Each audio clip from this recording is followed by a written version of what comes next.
All right, all right, all right. We are live, ladies and gentlemen. MythVision podcast. Let's get started with a little intro and jump right into this. We're going to have a fun show today. So I hope you join us and stay tuned. Don't forget, I'm going to do a little plug here at the beginning, so please bear with me.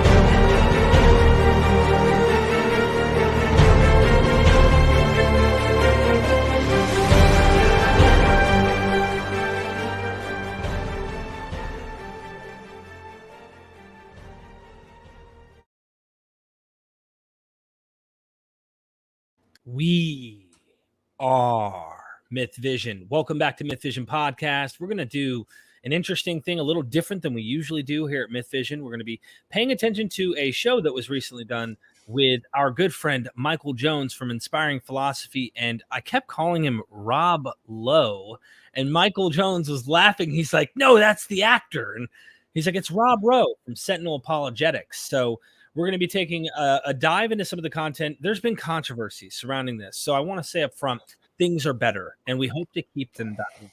As you will see from both of the scholars that we have on, that doesn't mean that we should not be critical, that we should not be examining this stuff and trying to get to the bottom of what is really going on. So let me introduce my guest here. Ladies and gentlemen, we have Dr. Joshua Bowen. How's it going, Dr. Josh? Tired as fuck. I'm trying to figure if you looked at it. And then Dr. Kill, which goes... What is it? Sorry. Dr. Kill. Dr. Kill. Yeah, Dr. Kill.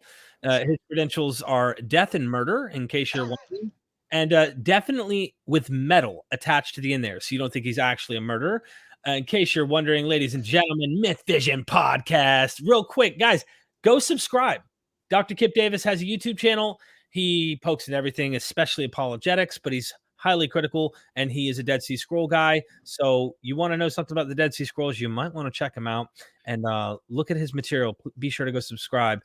Dr. Josh has a YouTube channel. His wife is really the brains behind it. She knows what she's doing. He has no clue what he's doing. He admits that. So go subscribe and show Megan some love. She rocks like Dr. Kill metal rocks, like hardcore, like seriously. Also the books. Dr. Joshua Bowen has written the most recent one is the Atheist Handbook to the Old Testament. Got a copy behind me, and he's got part 2 coming soon. So MythVision, be on the lookout. Last of all, MythVision Patreon. I just got another video uploaded. I haven't posted it, but as soon as I'm done with this live, it's going up. Tons of videos. I work my butt off. I mean, I really do. So don't. A couple people have gone to my other Patreon. This is the one that has the videos. MythVision Podcast. It's down in the description. We're going to be responding to this video, but before we do, let me let our scholars speak on this issue before we start. Oh. Sorry. I was like... It's like somebody did a lateral out to us. And yeah. You fumbled that one, guys. That was a death. Yeah, that was... Yeah. I was zoning out during your intro there, so I totally missed it. You guys totally fumbled. I did want to say though that like I've got I stopped listening as soon as you said metal, and I started thinking about I posted a link on my video to the new Amorphous video. It's awesome. Oh, even Josh likes it. So this is and seriously, everybody needs to go and listen or watch or find Amorphous and just consume it all. They're a Finnish metal band. They're like one of my favorites, and they are amazing. So Amorphous, guys. Amorphous. So gentlemen, let's fill in our audience a little bit.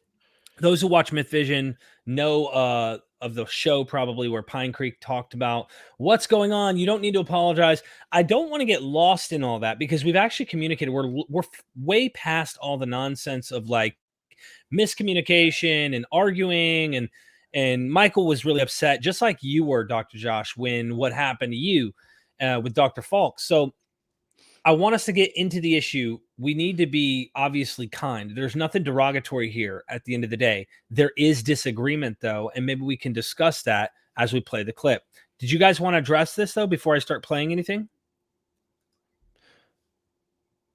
So maybe I will I will just say, so yeah, we're gonna just play a little bit of that video that that Rob and Inspiring Philosophy made in response to the video that Josh and I worked on together, and the second part of which is still forthcoming. I did want to say that what we want to do today is just sort of walk through an argument that appears at the end of their stream, and is part of our overall discussion about intertextuality in Genesis chapter 2 and 3 and in the ancient Near East. So we're just going to walk through this argument, and we're going to pay close attention to what's going on in the language here in the Hebrew, and why knowing the language can be so important. Yeah. My phone is. Yeah, I guess, what I would say is a couple years ago now, I guess it was probably 3 years ago now, somebody who's now a friend of mine did like a video where he was showing people how to use like Bible study apps on their phone, and it was really admirable. I mean, I mean that, and I said that initially and throughout actually, but I made a response video to it, sort of using it as a teaching moment, because while it was fantastic that he for the level of biblical training that he had, he was going to really great lengths, doing a lot of legwork, and utilizing these apps, which I think is phenomenal. And again, I said so. There was a problem, and the problem was I think that there were just certain things that I wish he would have checked his conclusions, those sorts of things. So I made this video, and the video was essentially saying, kudos for the real hard work. Here are some ways that this can be done even better, right? And I think the same spirit is in play here. Look, Kip and I have talked about this, and Derek as well, ad nauseum, right? Where, and I don't want to disclose it, but I messaged Mike today, IP today, and said, I'm on high alert, right? Because the last thing on earth that either of us want to do is, carelessly, unintentionally, intentionally, obviously, we don't want to hurt anyone, right? That's never the intent ever. And so, while all of us should feel free to disagree and to voice those disagreements, I feel like I'm maybe at the moment a little hypersensitive to how I say things, and how this is presented, and I want to be upfront about that and transparent about it, because I think it's a struggle at this part. So that's what we're trying to do, is we're trying to give constructive criticism, right? We're trying to say, this is there are some really amazing things, I think, and I mean that, for the amount of training that Rob, Rowe, and IP have had in biblical studies. Yeah. I think they've done phenomenal stuff. Not everybody has had the luxury that Kip and I have had to be able to, to be able to have life circumstances where we've been able to go. I mean, I spent fucking 15 years in grad school. I mean, that's what it took to get through these programs, but not everybody gets that opportunity, right? And so I think it's on us to be able to take these situations. I promise I'll shut up, but to take these situations and to be able to say, this is what's great here's where it can be even better. And that doesn't mean they have to agree at the end of the day. That's fine. Some people, agree with other certain scholars. We're going to talk about why we don't think that might be the right way to go. But at the end of the day, what I want to do is everybody should be able to watch what we say, and we should be able to watch what they say and walk away and say, yeah, we feel good about that. They were direct, they were clear, they weren't mean, they weren't hurtful. I hope that rambling made any sense at all. Yeah, I think so. I know Dr. Kip obviously doesn't have the same kind of like concern on the same level, even though he does have a concern there. He's not like quite as like sensitive as you are. I am. You're very hypersensitive. Yeah, and that's okay. That's okay. But we're going to be discussing. I hope we'll mention pros and cons along the way, and then also say here's where we go beyond that. Here's why we think there's a limit to what they're doing, or why they won't go that far, or whatever it might be. In particular, a couple super chats real quick. Indo, thank you so much. You guys keep the lights on, so you know I got to get it. Why is this name Dr. Kill? Laugh out loud. Also, isn't it fully agreed that the creation story is metaphorical based on the language used? Any serious scholars disagree?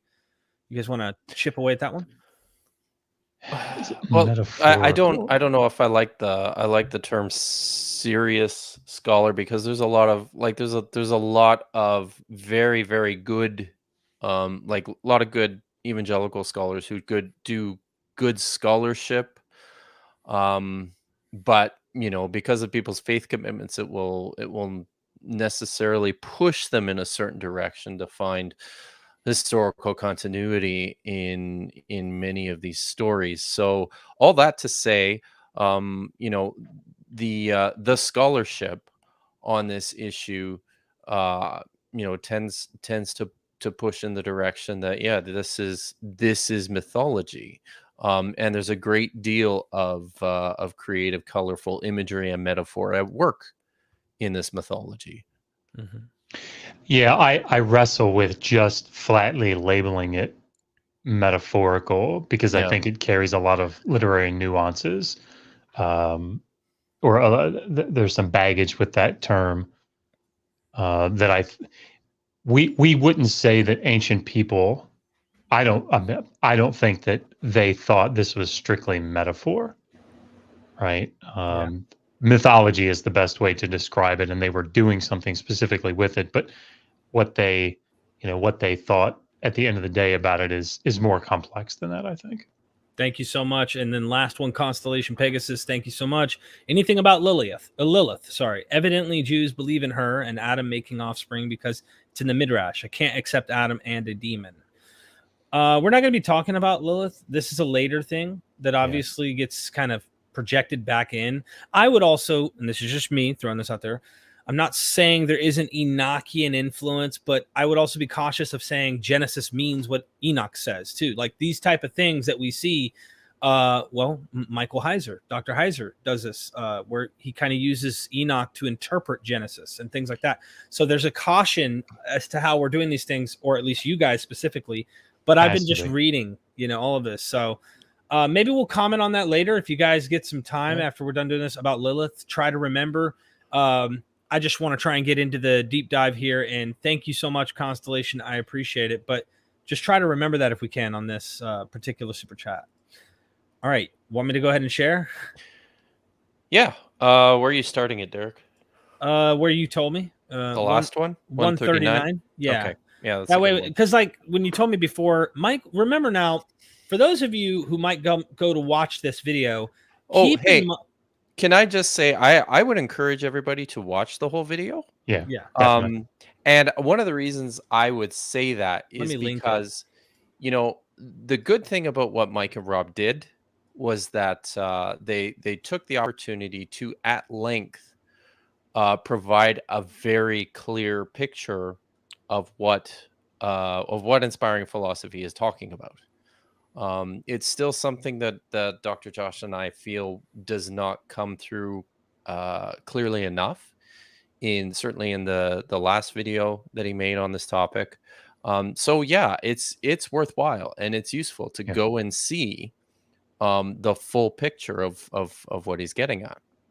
And nobody should get upset as we watch this. Like No. this was a very raw moment for everybody. So nobody should like get upset with Rob or get upset with IP for anything that anybody says. Like this is all this stuff is good. This is just we're looking at this for a very specific reason.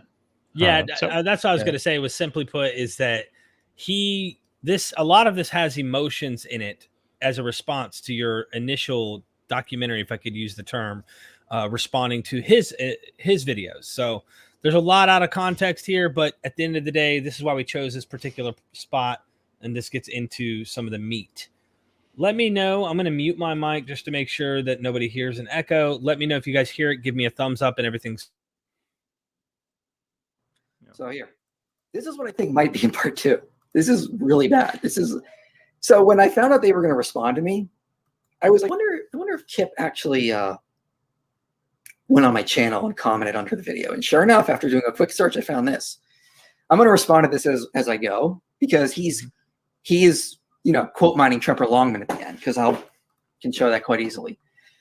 He's arguing that there should be a rib in Genesis. The word for Selah, you and I agree aside, should be translated as rib. He says, first and foremost, the narrative lends itself most naturally to this translation, unlike Michael Jones, who seems to be glossing biblical texts instead of actually reading them. See, he's always going to do the character assassination there. He can never be charitable. We would do well to pay close attention to what's actually taking place in the story. Can you pause it there for a second, here's my.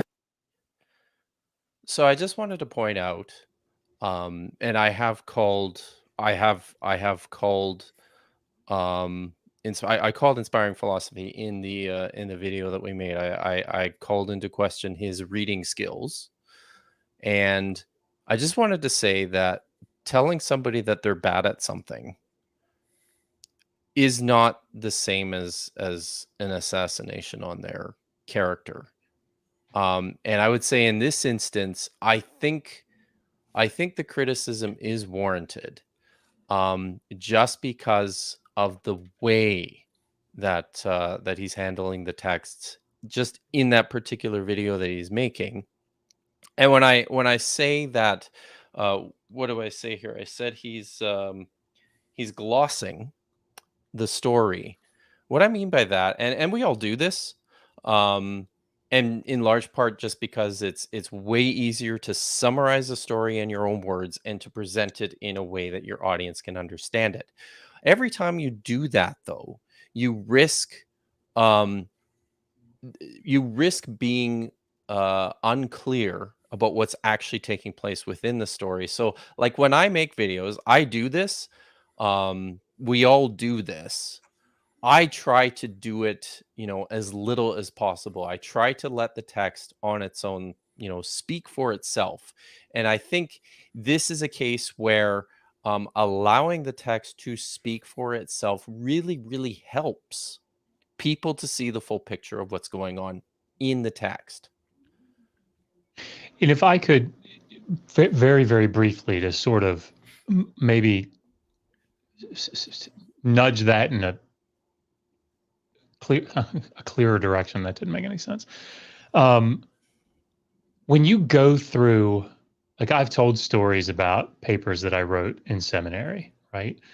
And I can promise you, even as I was going through my doctoral work, I remember, we had to read some like 500 pages, 800 pages a week, right? For seminars. And I remember there was this one lengthy article in German that was about like economic texts in the Or III period. It was just, I'm trying to think of something for me that was more dry. And so we read this article, and the four of us, including the professor, got together, and he's like, okay, so what is, what's Vilka arguing here? And it was kind of a silence. And I said, well, the issue here is blah, blah, blah. And he said, no, did you even read it? That's what he's setting up as the problem. That's not his position. That's what he's arguing against. Like, oh, okay.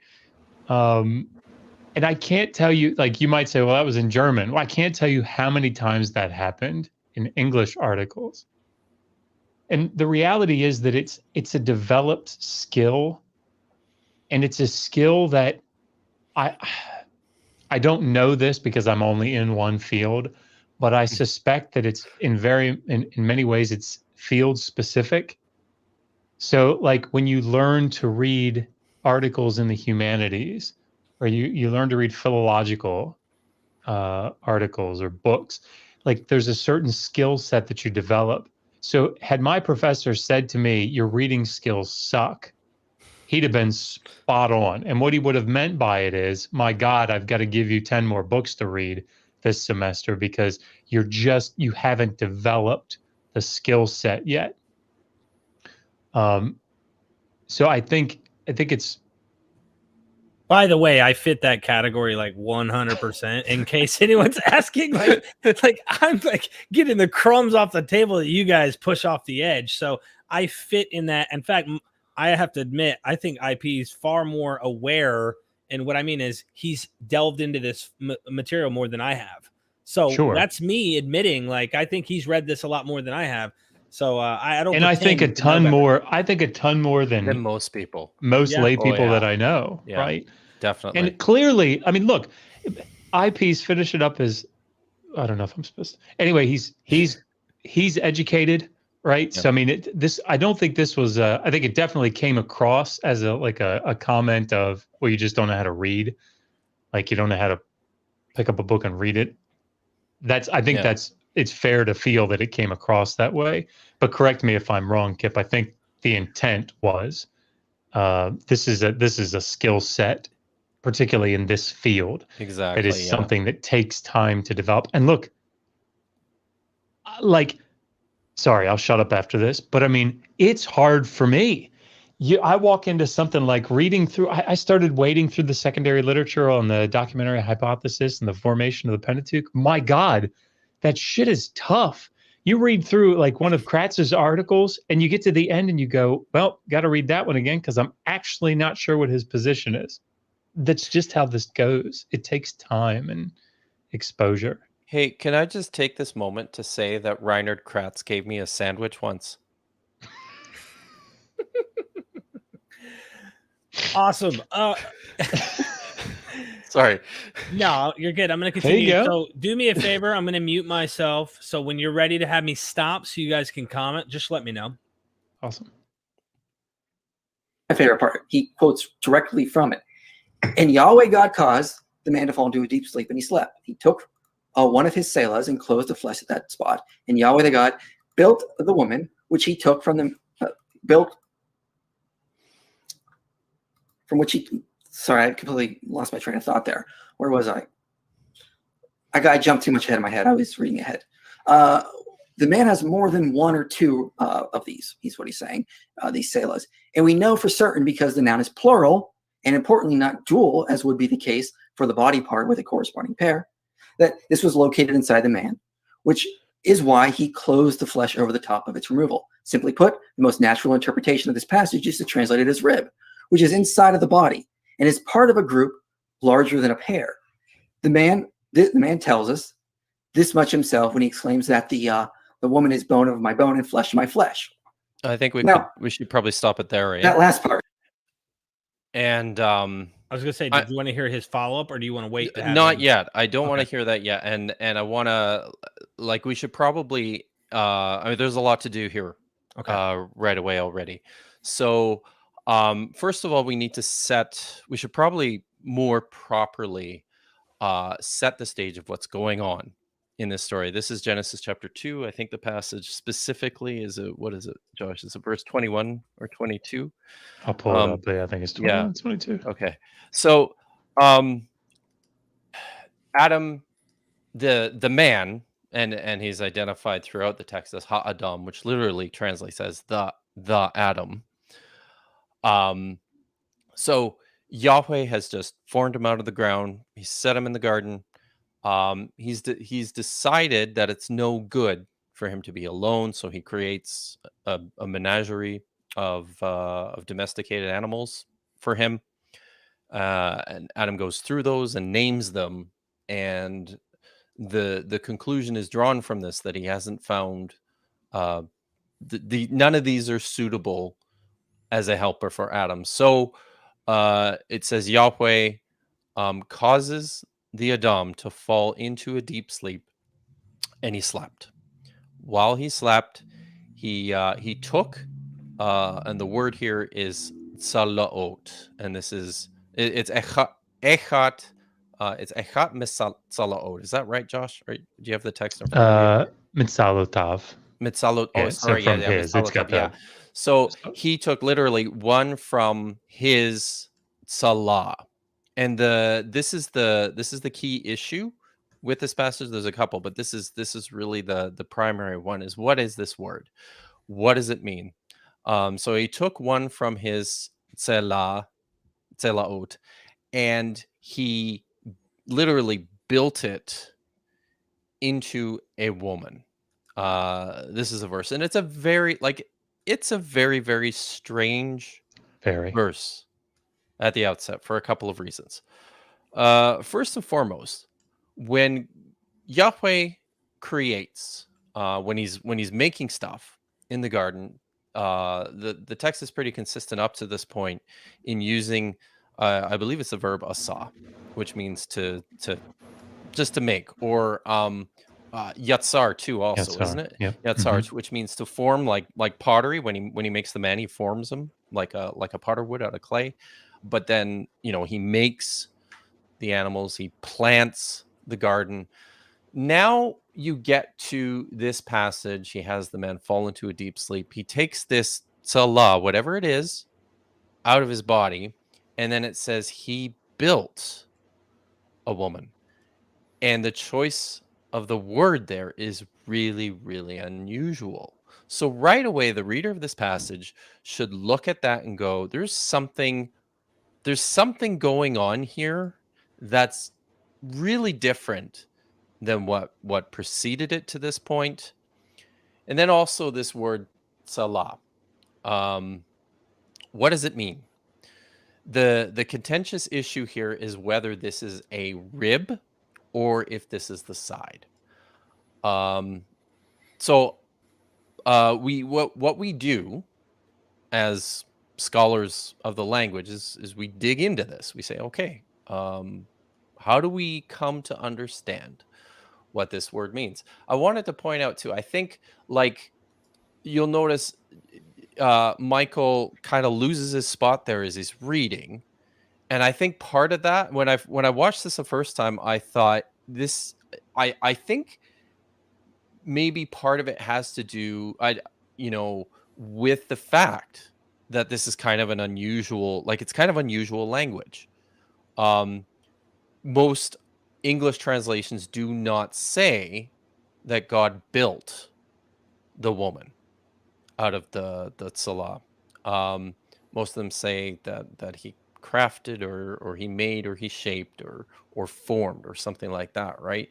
So I think it was probably it was an instinctive, it was sort of a subconscious thing, but I think it makes the point pretty good that, yeah, here we are. This is an unusual phrase. This is an unusual word picture.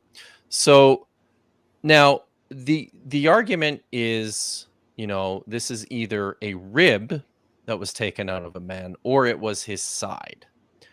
And the reason for this is because the word salah, which is not an especially common word in the Hebrew Bible, I think it occurs 30 times thereabouts. In every other instance, it's applied to buildings or to objects. It's applied to the Ark of the Covenant or to the tabernacle or to the storerooms in the temple are said to be on the Tzalah. I think there's one instance maybe of a hill, like the side of a hill. Yeah. So it's used in these contexts, and in every single one of these instances, it definitely does mean the side of something. Just this one place in Genesis 2, verse 21, it's not applied to an object. It's applied to the man. And there's no other place in the Hebrew Bible where this word is used of human beings.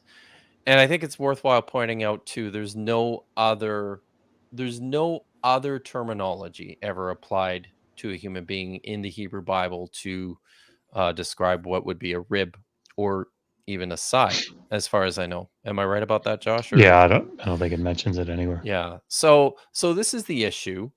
And a number of interpreters have come along and said, well, most of the time, this word means side. So here in Genesis, it must mean side. And I think what we have envisioned is literally like a bisection of the man. Like he's taking half of him essentially and using that to build the woman.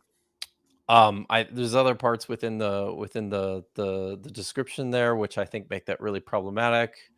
In one case, it says that Yahweh closed, and it uses the word sagar, which is amazing to smoke, but also means to close or to shut. It says he shut the flesh in its place, like instead of it. I think that's sort of it's an odd way to describe what's going on if God is in fact taking like the side. It also says it takes it from it also indicates that I think pretty clearly that whatever was taken from inside the man. So getting that out of the way. Now he read my entire response there in full, but doesn't actually deal with the points that I'm making. And I think the reason why is because it's a pretty technical argument from the language. So in Hebrew, you can when you're speaking of things in groups, as in any language, you employ forms which indicate that you're speaking in the plural. So you're distinguishing one from many. In this case, the word is tzalaot, which means one from his sides or ribs. Now, importantly, also within Hebrew, when speaking of actual body parts, the Hebrew conception of the human body is like two halves of a whole. So, you have two hands, you have two legs, you have 2 feet, you have 2 eyes, even the nose. And I think it's probably because you have like 2 nostrils. Even the face is seen in 2 sides. And there's a very specific way of indicating this. There's a form of the noun in Hebrew that is dual. So if this were like one side of the man, we should expect, because this is also a body part, for the noun to be in the dual form, which would be something like tsalayim, or maybe even just salayim, as opposed to tsalaot. So it's a fine point. It's a point that you won't pick up on unless you are really, really familiar with the language. And this is why I think people have missed it. This is why it's really important. Go ahead, Josh. You were going to say something. Yeah, I was just going to say it's even more. There's even more to the language here from a philological standpoint, right? When people are trying to figure out the meanings of Semitic words, and Semitic, just being one of the language family of Hebrew, Aramaic, Arabic, Akkadian, Ugaritic. There are lots of Semitic languages, and one of the things that they do is when you're reading through a corpus, when you're reading through a group of texts, you'll come up quite often on words that only appear in that corpus once or twice, and sometimes they show up in really vague contexts.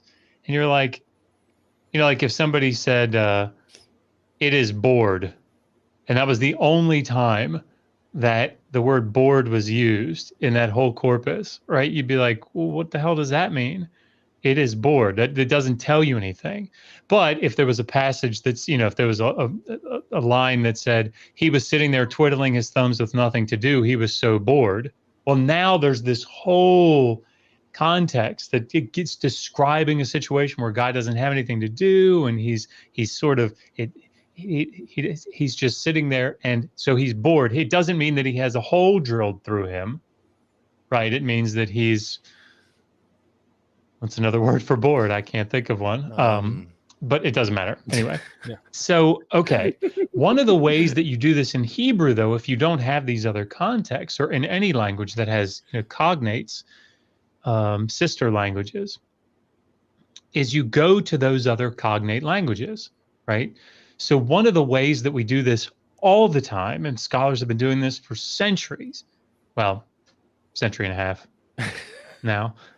That's two. Yeah. Two now. Yeah. Okay. It's too long.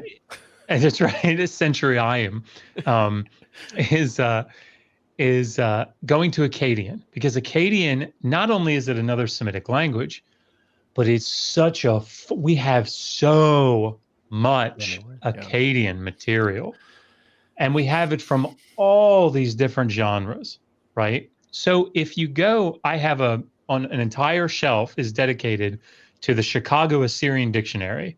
Over there, it's like 22 volumes or something, might be more, and it's just it's just this huge dictionary of Akkadian. So what I did when I started, I wrote a chapter on this recently, when I got to this section about the rib, I was like, all right. So I went and pulled out Selu, which is the Akkadian word Selah, right? It's the cognate. You can hear it, Selu, Selah.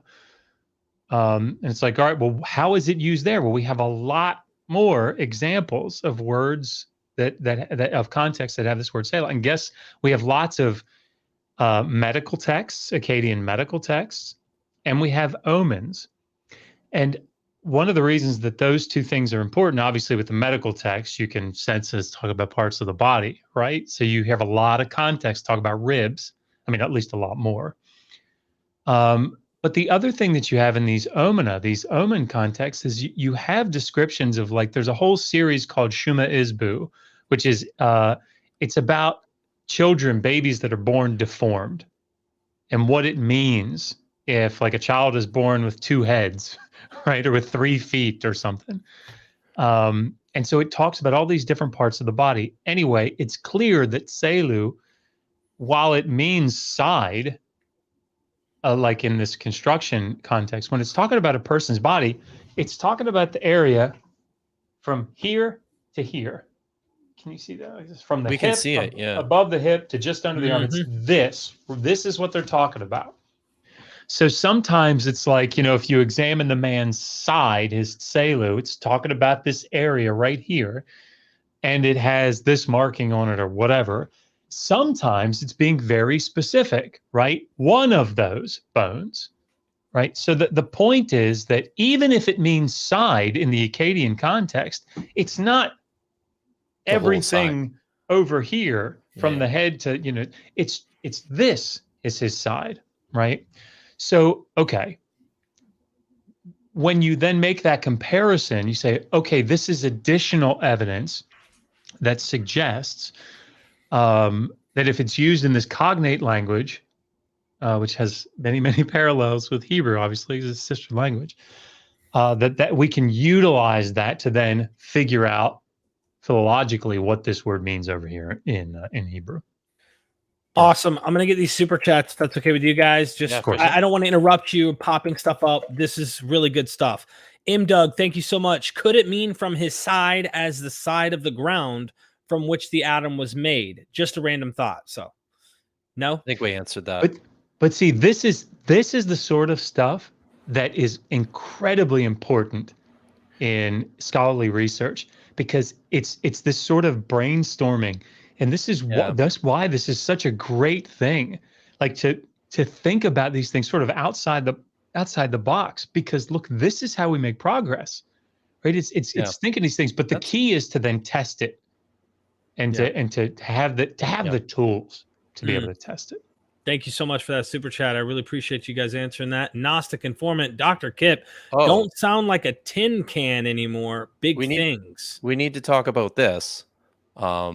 So I have a new microphone, and I also have a new camera here.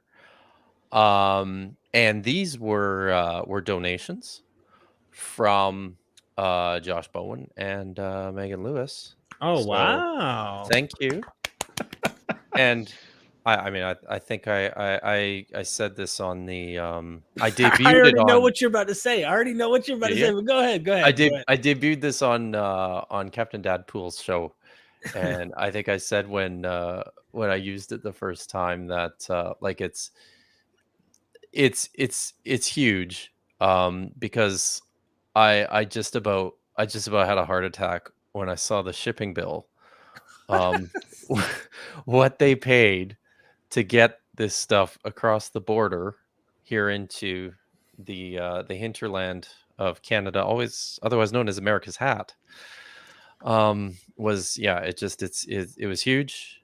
So I haven't had the chance to say thank you publicly to Megan and Josh for this. So thank you guys so You much. guys are awesome. Absolutely. And just to be clear, like, so that microphone has quite a history. We had a fan named Barry, and Barry donated that to us very generously, along with some other audio material.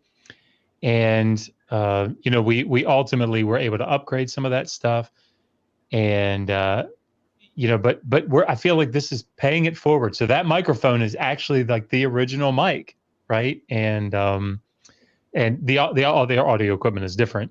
So But cool. it's just cool. It's cool that, you know, like somebody's initial generosity to us is now like the effects that it's had. So, Hey, I just want to point out one thing about Gnostic Informant, my buddy Neil. He did an interview with Kip that I just shared on my community tab. So if you guys ever see me sharing things on community tabs, consider going over, liking the video, subscribe to the channel, you know, support my friends. This is a way of growing the community. So thank you so much for that super chat, and appreciate you donating that, Dr. Josh. Doc Pleroma, a Yahwist adaptation borrowing of Enki's Birth of Nen, Lady, and T Rib in Sumerian. Yeah, we're getting to that, aren't we? Yeah, we're gonna get to it. So is Doc ahead of the game already? Oh yeah. Doc's flexing. Doc's flexing. He's like, nah, look, I see where we're going, baby. He's flexing on us big time. Thank you so much for that super chat, giving people a sneak peek of where we're headed. I just noticed in the chat here, someone's already got dibs on the audio equipment for when I upgrade. Yeah, that's good. That's good. All JM, right. thank you for that super chat. I really do appreciate you always popping up and just showing love and support for the channel. You guys really rock. I appreciate it. Awesome. I'm at your disposal. So whatever you want me to do, I will. I think we should probably keep going, unless you have anything. I mean, else. there's another aspect to this, and it's the building aspect. But we can wait. Okay, so should we maybe get through, because I think there's like I've got the whole thing, because he's responding to the points that I made in his comments there. So I am very happy to follow your lead on this. Very happy. Cool. Just stay awake, man. Okay. I will try. Don't be bored. Okay. Let's not don't have a hole drilled through you. Do not fall into a turdama. But I mean, just going forward, last thing that I'll say is these are the kinds of things that we have to be careful about, right? Because there are passages, for example, where it talks about somebody being pierced, right? Not here, but in other passages that we won't go into, or things being pierced. And we think, well, God, pierced, well, like it must be, you know, like to pierce through something, because that's, you know, or to pierce through something. But the words that are used in those contexts very often they're translated pierced, but it's just the way that it comes across in English. What it means is to kill them, right? You know, or to mortally wound them. It's not this idea of necessarily running through to create a hole, like you would pierce one's ear. So, we just, this is why the languages can be, you know, obviously are so often so enlightening, and yeah, just bear that in mind as we move forward. Thank you, Zagros. Thank you for that super chat. Dr. Kip looks like a WoW player. Is he? I just responded. I play nothing. Okay. Awesome. All right. Let me know when to pause. Okay.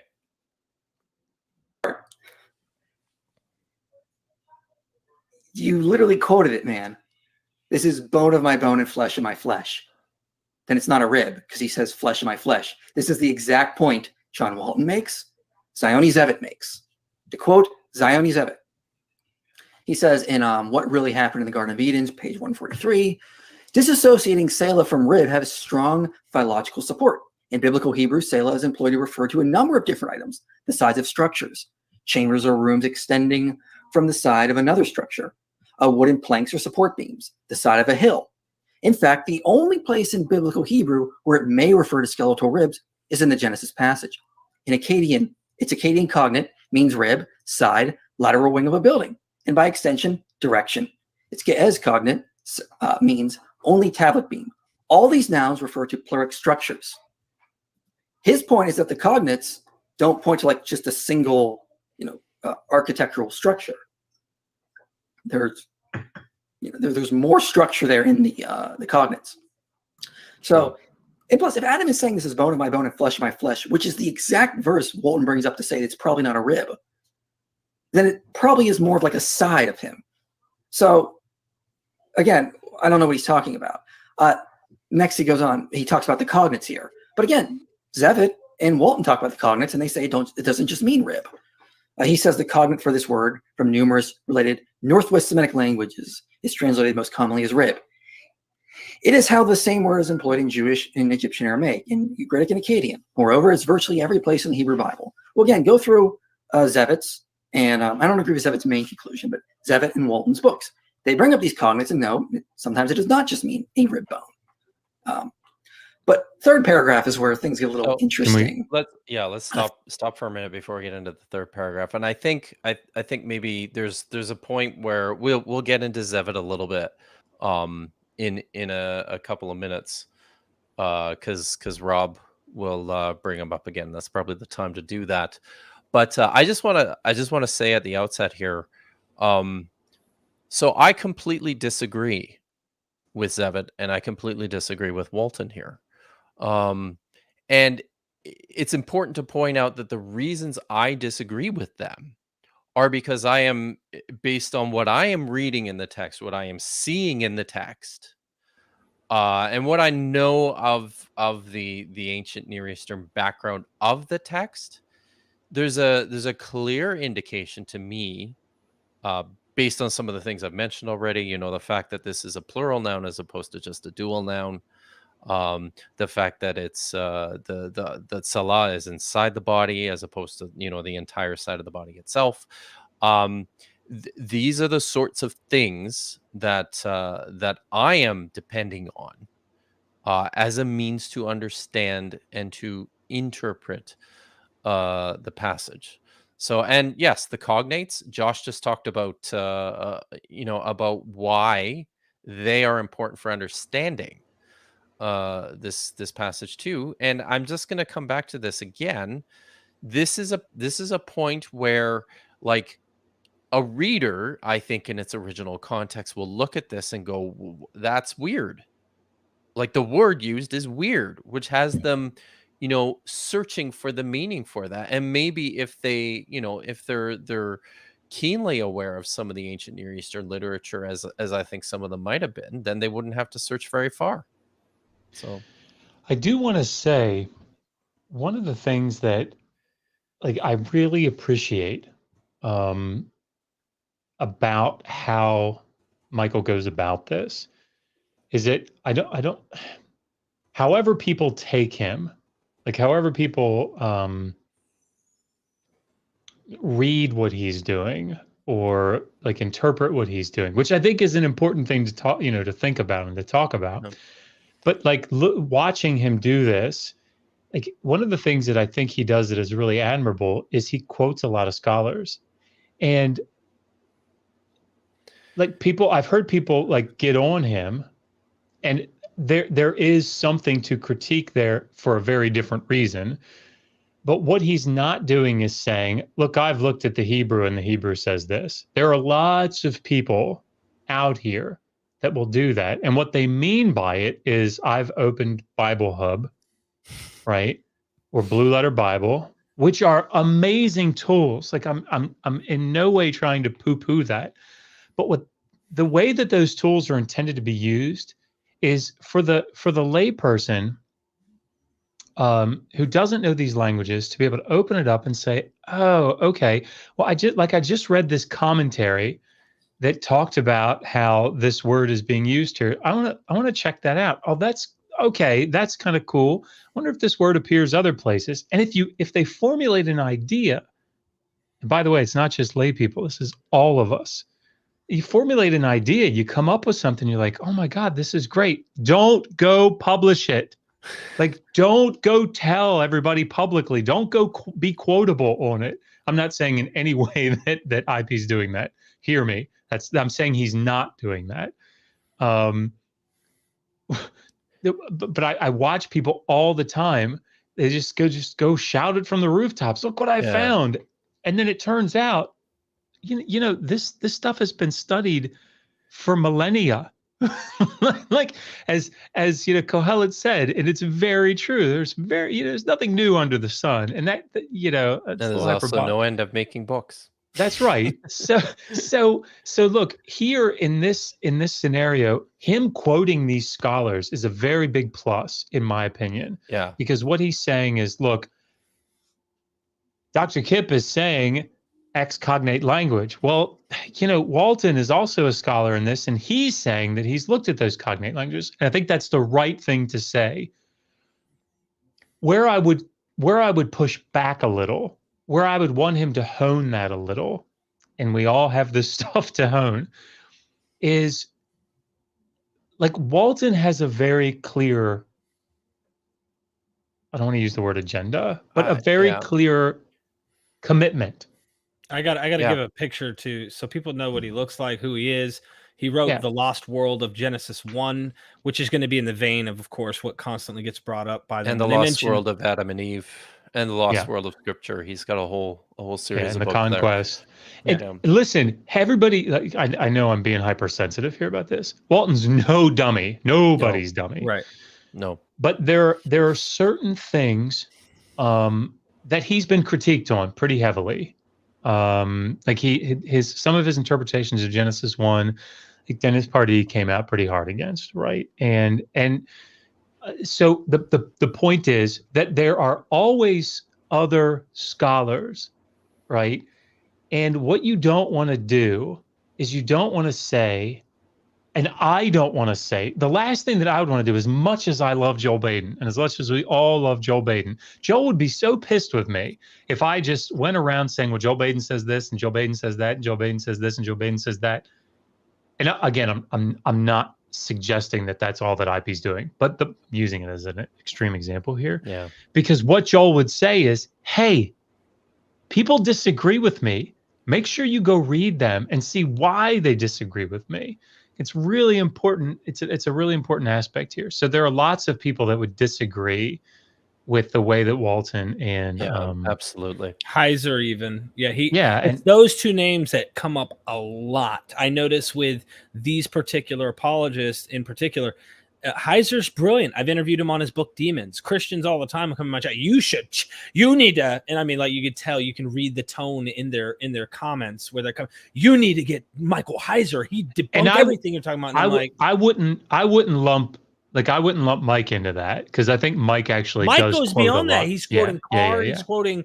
There's a lot. But you're right. I'm making the point that a lot of apologists, they go to these guys who are right there in serious depth of scholarship, but they have their foot in both worlds. And that's what I notice is, like, as long as they're tiptoeing a line where it's like, we can get away with saying, for example, let us create man in our own image, and say that's not the Trinity, and yet still say we're Christians. Like, they're willing to go, that's a council of deities. Michael Heiser's willing to go, that's not the Trinity.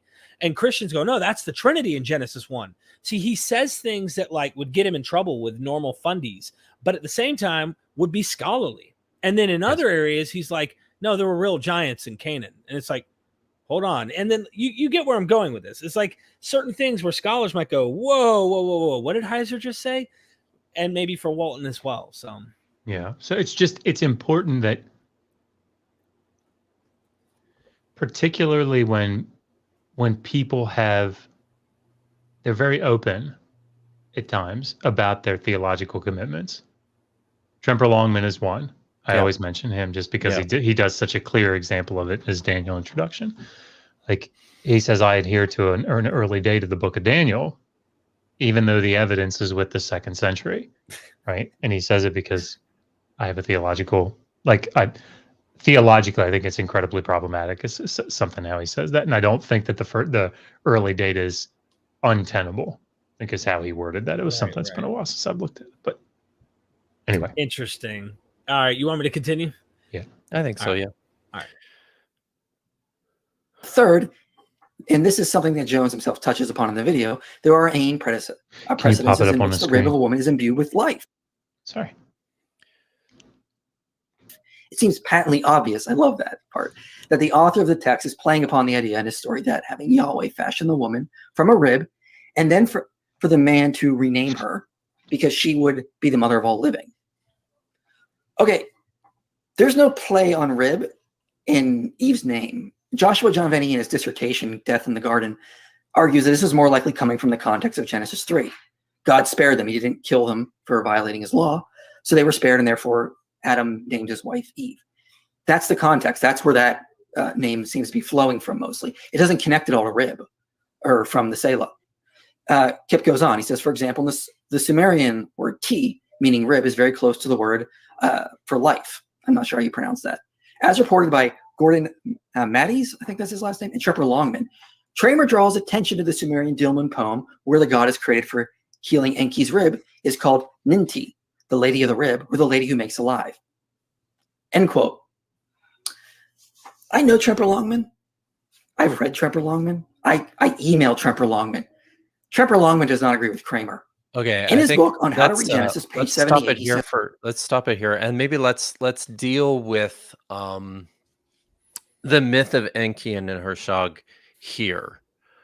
And we could probably maybe to start, we'll touch on Tremper Longman just right after this, but maybe the place to do Enki and Hersha is here, and we could also start by maybe now's the time to talk about the significance of the use of the word bana in this passage, which means to build. Remember, this is Yahweh God builds the woman as opposed to makes the woman. He doesn't say he saw, to make the woman or yatsar, to form the woman like he did the man. So why bana?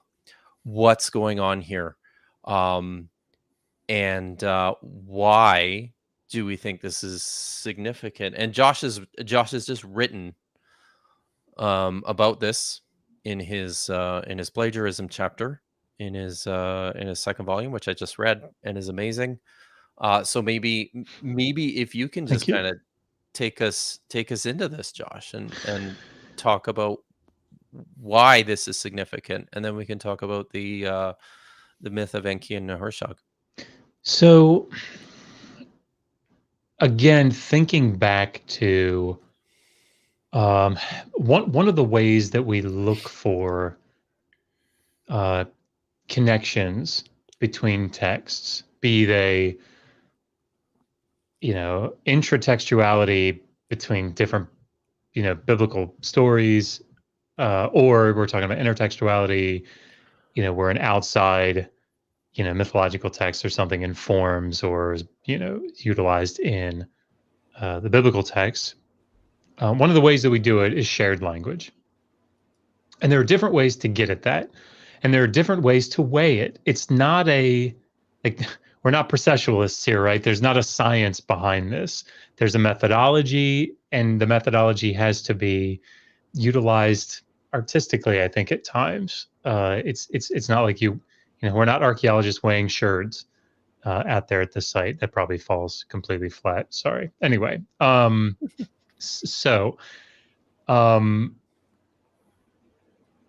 with something like the word bana, to build, as Dr. Kipp has pointed out, it stands out like a sore thumb in the text. Not because the word bana in Hebrew is rare. It's not. You build shit all the time. This is completely out of place. Yeah, what you don't build is people. Yeah. Right? You don't build people. I think there's one other passage. think it's in Amos.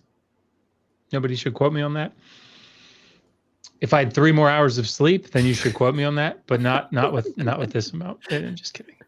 Where it's used in a creative process, and I think it's talking about creating the heavens, building the heavens. But the point is that it usually means like build shit, right? I'm gonna go build this, whatever. Anyway, but not people.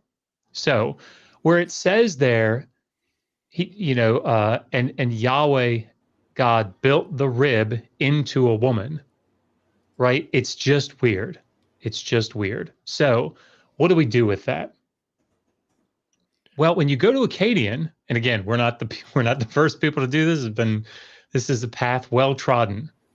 When you go to the Akkadian, there are lots of creation contexts where the word Banu, the Akkadian form of that, BN, third week, third hay, is used in the act of creating something, right? And it's used in places like, and I'm doing this from memory, so forgive me, everybody. It's used in Atrahasis. It's used in the Enuma Elish. It's used in Gilgamesh, I think, Tablet 11. I think it's used in all 3 of them, where it's talking about building the human, right? This is significant. It's not a word that's used. It's not something that we see for making humans. We have different words for making humans. You have bara, right? You have asa, you have yatsar. I don't know if bara is used in Genesis 1 for the human. I can't remember. But I think it's asa or yatsar. Anyway, you have other words that are right there in the context. You meant Genesis 2. I meant Genesis because he uses bara all over the place in Genesis 1. And when it talks about humanity, I don't know if it says. I don't remember. I'm not even sure. That's interesting. I feel like that's worth looking up. But off the top of my head, I think it might be asa. But that's besides the point. Sorry. I would think so. But the point is that there are perfectly good words that he's just used. He just used it to talk about the man, right? But he doesn't. He says bana, and that's interesting. So this is one of the reasons that there seems to be some literary contact between these Akkadian creation stories in Genesis 2 and 3. And it's 2 aspects of this. One, because Banu or Bana in Hebrew is not used in this creative act almost ever. And it's certainly, this is the only place that it's used to talk about creating a human. And it's the same verb that's used when it's talking about building, creating humans in these Akkadian myths that have other extensive points of contact in these Genesis texts, both in individual points and in the broader scope of the narrative. So that's an important feature when we try to, when these connections are made, that, and to be clear, that's not something that you would just see, right? So the fact that somebody doesn't like notice that is not surprising. It takes a lot of digging to get down into that sort of thing. So, yeah. Wow. Pretty deep there. You want me to keep going? Well, before we move on, we should probably say something about the myth of Enki and Hersha, because this is the I guess this is the boilerplate. This is where scholars tend to think this kind of imagery probably stems from. And the myth of Enki and Hersha and the Hersha is it's a creation story. It's kind of a weird one. Weird to us, at least. Yeah, exactly. I think that's the other thing too. And Mike is going to make a point of this later on in the video, where he's like, the story is so strange, and yet Genesis 2 and 3 is not strange like that. So it's hard to see a connection between this really, really, really weird story and what's going on in Genesis 2 and 3. But this is what I think, which is a fair point, right? It is a fair point. But I think it's also like in the video that Josh and I made, we talked about some of the terminology that scholars use when speaking of intertextuality. And David Carr speaks of, and we spent a bit of time pointing out, a blind motif in as a term or a phrase or a set of words used in a receiving text or a new text that seems quite out of place in the new context, but indicates that there's something behind it, that there's a source behind this. And can we use this kind of language to identify what the source is? And I think what we have here is potentially a case of a blind motif. The usage of this word salah, which is an unusual word as it's used in the Hebrew, but in the Akkadian corpus means rib. The use of the word bana, which is an unusual word to use in this creation story to refer to creating and specifically creating people, but in the Akkadian corpus, it's not. It's pretty common. So I think what we have here is a blind motif, and I think that the source text behind it is just an element, not like the whole myth of Enki and Hersha, but just an element from that story where you're probably better at telling it than I am, Josh, without telling the whole myth, maybe just like the key point here with regards to the word tea. Yeah. So the myth itself, just very, very quickly and broadly, because I think it's important, is it focuses on Enki's potency. Enki is a deity that uses his semen to create shit. And by the way, I told Michael Jones he's more than welcome to join us because we're gonna have an orgy on the show, and this is where it all begins right now. I've gone on record now, and I even texted Mike and said to him, "I'm not interested in having an orgy." So you guys are gonna have to go ahead without me. Sorry. Okay, fine. So, suit yourself. You're missing out on this. So go ahead. Anyway. So the text it talks about Enki doing creative acts. And I'm trying to be very quick about this. As the story progresses, Enki ends up, you know what? I don't want to get your channel struck for. Anyway, he does Try weird. To be, yeah. Try to be. He does some weird sexual things. And ultimately, his semen is utilized again in this context of him being. So he impregnates people, and in doing so, instead of there being a 9-month gestation period, there's a 9-day gestation period, and then they give birth. Anyway, throughout the text, it's like there's this great potency to Enlil's semen, and ultimately some of that semen gets thrown onto some plants, and he consumes the plants unknowingly. Like he doesn't realize that they're because his semen has created them, because they got thrown on them. And so then he has these things being created inside of him, and so he's brought to Ninhursag, who is the like one of the birth deities, sits by her vagina, and she aids him in birthing these anyway. And so there's this repeated phrase that says, like, where does it hurt? My brother, where does it hurt? He says, my head hurts. And so there's this divine being that's created from that plays on the word head, or that plays, like on the word arm, or that plays it anyway. And so at one point, Ninti is created. Well, the word for rib in Sumerian is ti, right? And so Nin means lady of, or it means lady. So Ninti would be lady of the rib. Now there could be a play on this because the word ti also means life. It's till or ti, but there's an L out for those Sumerologists out there. Of course they know that already if they're out there. But if they're taking your course, man, they know all this. Yeah, that's right. They're like old hat. And so lady of the rib, lady of life. So what's weird, if it hasn't been weird already, about that particular deity is that later on when it talks about what the name means, she's referred to as Lady of the Month. Yeah. Right? And it's because the word iti means month. So T, rib or arrow, also means arrow. It's a straight or a, slightly curved thing. Anyway, T also means life. And then iti, you can hear the T in it, means month. What they do is they play with shit.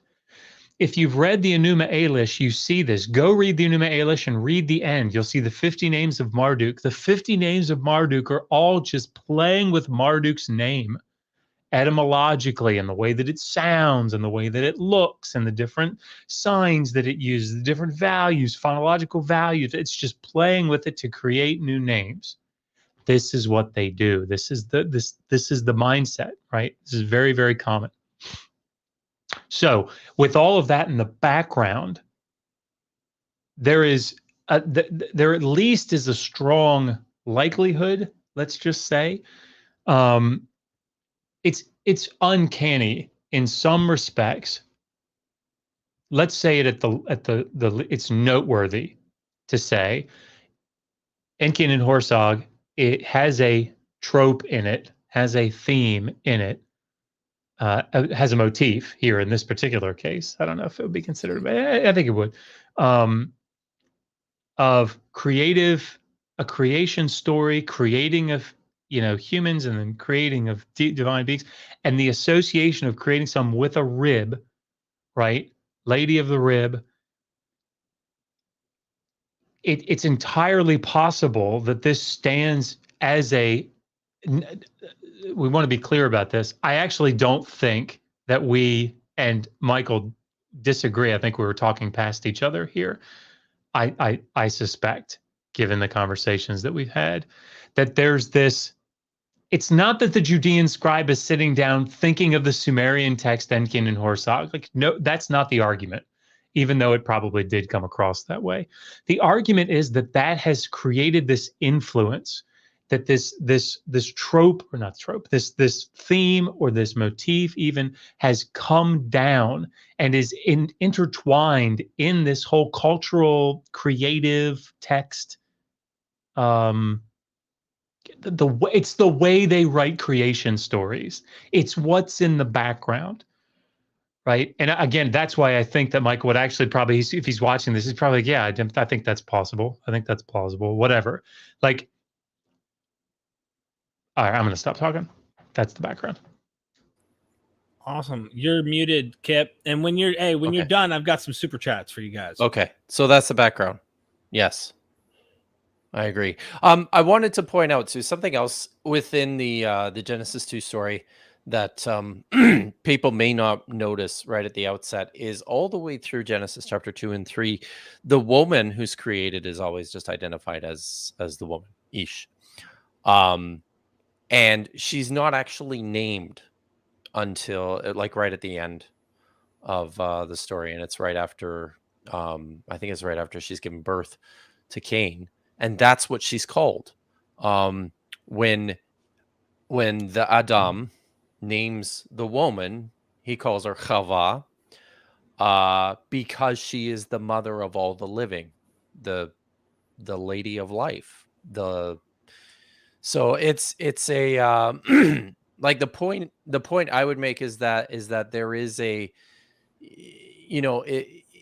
it's absolutely like. It's absolutely not direct. It's not like some like, and that's so much of this intertextuality is like this, where scribes and writers in antiquity are rewriting the original stories. No, there's things that are sticking with them from so many of these ancient stories. Some of them without even knowing, perhaps, to be or not to be. Yeah, exactly. That's a good example as any. Right? To be or not to be. I mean, I don't know if you took a poll, how many people could tell you where that's from? And that's not even the best example, right? Because that one is, that you can make a pretty direct connection. Yeah. But it, like, there are things that we talk about, like, I mean, shit, like hello, goodbye, like, what do those go back to etymologically? There's this influence, and they're used in certain contexts. Those weren't good examples, and I can't think of one now. So really, me talking was pointless here. I'm gonna go back on mute. That's a. Let- I mean, I think the point is made. So Let let's me get continue. these super chats real quick, Okay. then we'll Yep. continue. And Sorry. all right, Constellation Pegasus, thank you so much for the super chat. Everything helps. I appreciate you. Is one of the problems Hebrew does not have a proper word because they borrowed from other source stories? I kind of doubt it. Like I mean, it seems difficult to imagine that they didn't have a proper word for, or maybe it was just Selah. As far as we know, it was Selah, a proper word Yeah, for rib. I think it was. Yeah, it probably was. There aren't just So, like Joel Baden. Just so I wanted to mention this before. Sorry, Kip. Like no, go I'm ahead. just running all over you. Sorry. Joel Baden wrote an article in 2019 where he critiqued Zioni Zavid's argument here, and he comes up with a novel argument himself. He thinks that this concept of Eve is a type of it's a horticultural term. What is it? Where you cut something off of a plant and then replant it. That piece, like a graft. Yeah, but it's got a name. And I can't think of it now, but he says it in the article, obviously. But the point is, like, he critiques Zavid's article here, and like one of the things that he talks about in the article is shit, I lost it. What were you just talking about? So he's talking about the word Selah, and you know, is this borrowing? And then you popped up Joel Baden. That's right. Yeah. And Baden points out, like I was sort of hinting at in the earlier discussion about it, how many contexts and Kip, you even said this, how many contexts in the Hebrew Bible talk about ribs? Right? The reason that we know about it from Akkadian is because we have these genres, medical texts. Like do we know what I don't know, thorax or something is? Like, I mean, do we have a context where that word comes up? Like, this is an important thing, and that's one of the things that Baden points out. We just probably don't have context in the Hebrew Bible where they need to talk about ribs, right? So that's why it's always used for side. Anyway. Interesting. Thank you so much for that, Tex Gaming. Thank you for the super chat. The word used in Genesis 1:28 is bara, which is create. In Genesis 2, it comes from the legend of the Hebrews in exile, which is why the Akkadian word. Did you guys want to comment on that? Yeah, I mean, I think that goes back to I was asking the question of which word is used to create in Genesis. In Genesis 1, is it bara, sa, yatzar? Okay. Yeah, and I mean, I think this is the material point. No wordplay intended there with material. And that is that, you know, where are they getting this background? Where's the exposure coming from? And it doesn't have to be exilic, right? But and in fact, it could be like Neo-Assyrian, right? I haven't studied the secondary literature enough to come to a conclusion on that. But is this, you know, Deuteronomy seems like it's a Neo-Assyrian, you know, something that developed in the Neo-Assyrian period. Is it possible that so much of the literature comes from the Neo-Assyrian period? Yeah, I mean, I don't think it has to be exilic, and not necessarily. But I mean, like the Enuma Elish, for example, is a text that is used in every year in Babylonia, right? It's part of the New Year's festival, and so it's recited. And so certainly the Assyrians knew about it, right? It's in the background. So anyway. Thank you. And last one I got here is MJT532. Thank you so much for the super chat. Are either of you familiar with New Covenant Group on YouTube? This linguist seems to say that we have no clue what the original texts say. Thoughts? Yeah, Kip, you have any thoughts on Well, the Hebrew manuscripts were? I mean, it's hard to without knowing the context here. Is this and I mean, we go way into the weeds here as soon as we start talking about what the original text is. like the Hebrew text. It's similar to what's taking place in the in conversations about the New Testament, maybe even exploded from that, because we're talking about these sources behind the text, of which we maybe the four sources, JE, DMP, or if you're fond of the two source hypothesis, those sources. Are you talking about the Hebrew, the original Hebrew Bible text that was developed at some point after the Babylonian period and came to form the shapes of the text that we have today, some of which we still have, like in the Masoretic text and the Septuagint and the Sumerian and Pentateuch? So all that to say, this is a complicated issue. I don't know anything about this New Covenant group, but yeah, I think anytime you're starting to talk about the original text, you're probably in trouble. So thank you so much. Appreciate the super chat. All right, gentlemen, we'll continue. Let me mute my mic. Does the same thing, and he says, one scholar has found significance in the text use of rib, in the fact that the Sumerian word for life and rib sounds similar, though this seems far-fetched. So, yeah, Longman has brought this up, but when he brings it up, he says it seems far-fetched. And it makes sense, because the play on word only happens in Sumerian. So now we have to think that the biblical authors knew Sumerian, not only knew Sumerian, thought their audience knew Sumerian, and would know that the play on words would happen. Because the play on words only happens if you know Sumerian. When you translate this into Akkadian or Hebrew, there's no play on words in this. And I mean, is he really trying to draw a connection to the Talmud myth? I mean, that Gwendolyn Leake and Jacobson, for example, no, this is supposed to be a humorous text. Enki's not just having his rib healed, it's like his tooth and other body parts are being healed. And every time a body part is healed, another god or goddess comes out. Not from the body part, but like from the act of healing. And you just sort of like select rib. Plus, I believe Kramer actually didn't translate this as Lady of the Rib. If I remember correctly, he translates it as if I just pull it up here really quickly. No, I don't have it on top of my head, but he pulls it up like Lady of, like Queen of the Months or Lady of the Months. Kramer and Jacobson. So yeah, I'm not familiar with that. Yeah, this is just a weird text. The reason why I briefly mentioned it in my video was because it's just so silly. And like, that was the point of the text. It wasn't, you have Enki doing really weird stuff with his male member part, and there's all sorts of explicit scenes, and it's like, okay, I got to make this safe for YouTube. I can't mention a lot from this. Let me just go over the basics of it and then move on, because no one's going to be crazy enough to try to make a connection with this. I mean, it's just silly. But I mean, Kip says at the end, go ahead. I was just going to say, to clarify, Zioni Zevet does in his 2013 book something to do with Genesis 2 and 3. I don't know. I forget the name of the book, but he says, which is, again, this is the reason why I like him, potentially could be talking about some form of, I don't know, stylistic, poetic, maybe psychological connection to the human perception between a baculum in mammals versus how the human male lacks the baculum.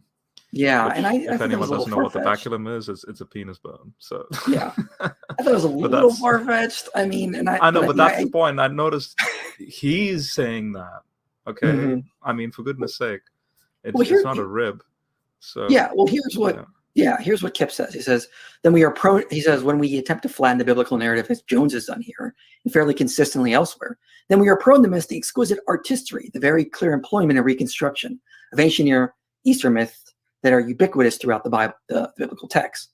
The Genesis 2-3 creation story is richly layered and obviously informed by nutritious cultural and mythic motifs. Okay, yes to that last part, but I don't think they were aware of this Sumerian myth. Okay, let's stop there for a minute. So, and I think it's worth pointing out that you can. I hope that's something that we've made clear to this point, is writers can redeploy these very important images without even realizing what they're doing. And then again, these sorts of motifs can continue to make their way into other languages and across other languages. Yeah, that was the issue. If you don't mind me picking, this, is that he's saying Come on, Dr. Josh. There's no Kip. way. I mean, no. Dr. I mean, Kip. I thought either way, both of you guys, he would be addressing, I suspect, because you were both doing the documentary. And the point is simply, you're expecting this play on words, for example, where he's talking about in Sumerian, that it loses all of its meaning on play on words when it gets to Akkadian and then to Hebrew. So, like, his point is how can you say there's any intertextuality or potential polemics, right? Because the point is they're consciously jabbing back at the Mesopotamian myth, or at least utilizing it somehow. How would you address that? See, I think this is where I would come back and say that's why I think this is a blind motif. Because it's an implicit awareness or even a subconscious awareness of the source material that's being, it's taking a new shape, and it's in a new form in this new text in this different language. I don't know. I've been sitting here looking deep in thought because I'm racking my brain trying to come up with a good example.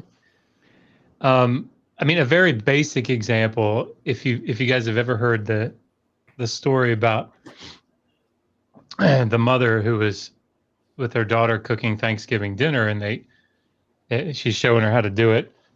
And sorry, this sounds really gender normative or something. It's just how the story went. Anyway, it could just as easily be a father and a son. Anyhow, let's do that. So father's sitting there with his son and saying, here's how you cook the ham. And he takes a knife and he cuts both ends of the ham off and puts it in the oven. And the son says, "Why do we cut the ends off the ham?" Father says, I'm not really sure. Your grandfather or your grandfather always did it. So let's call him and ask him. So get on the phone. "Hey, Dad, listen, got Jimmy here.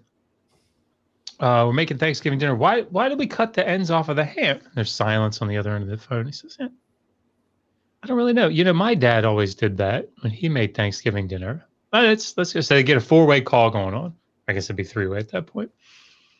And it says, hey, Dad, listen, why did we cut the ends off of the ham before we put it in the oven at Thanksgiving? And the great grandfather says, "Oh, because I had a really small oven and the whole ham wouldn't fit in there." Right. Now that's an example. If you were to go down to the grandson and the great grandson, the grandson's cutting the ends of the ham off. Where's that coming from? It's coming from the great grandfather. There's borrowing being done there, right? It's the rationale behind it. Is it direct borrowing? No, it's coming down through his father, right? And is there like a conscious understanding of why we're doing? No, of course not, right? It's just a tradition that's built up, right? Like, it's entirely possible. The only thing the writer of this story knew about the myth of Enki and Hersha, or didn't even know anything about the myth of Enki and Hersha, but knew that somewhere there's this idea that a woman was created out of a rib, and had something to do with being the mother of all the living. That there's this connection to the rib in life might have been the only thing this writer knew, and that would be enough. Yeah, that's right. And I see, the thing is, I think Michael would agree with that. I would expect so. I would hope so. Yeah. So, but maybe we should. Did you want to say anything about anything more about Zioni Zevet? That's right. So I mean, you never addressed that. Yeah, that's sort of the point of Baden's critique. His article, the 2019 article, is critiquing this baculum idea. So what Zavet's arguing is that, he doesn't think that tsela means rib. He thinks it means the penis bone, and that there's an incision on there's a line on the scrotum. And this is an etiological story, right? It's trying to tell where something originates, where it comes from, which, by the way, is all throughout the book of Genesis, right? You got it everywhere. You have it in this chapter. Part. etiology. That's Yeah. exactly right.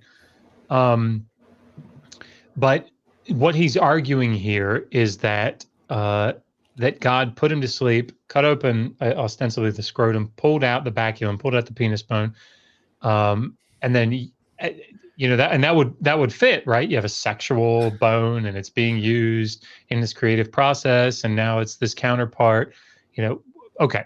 It explains why there's no penis bone, even though all the other animals have a penis bone, or many of the animals. Okay.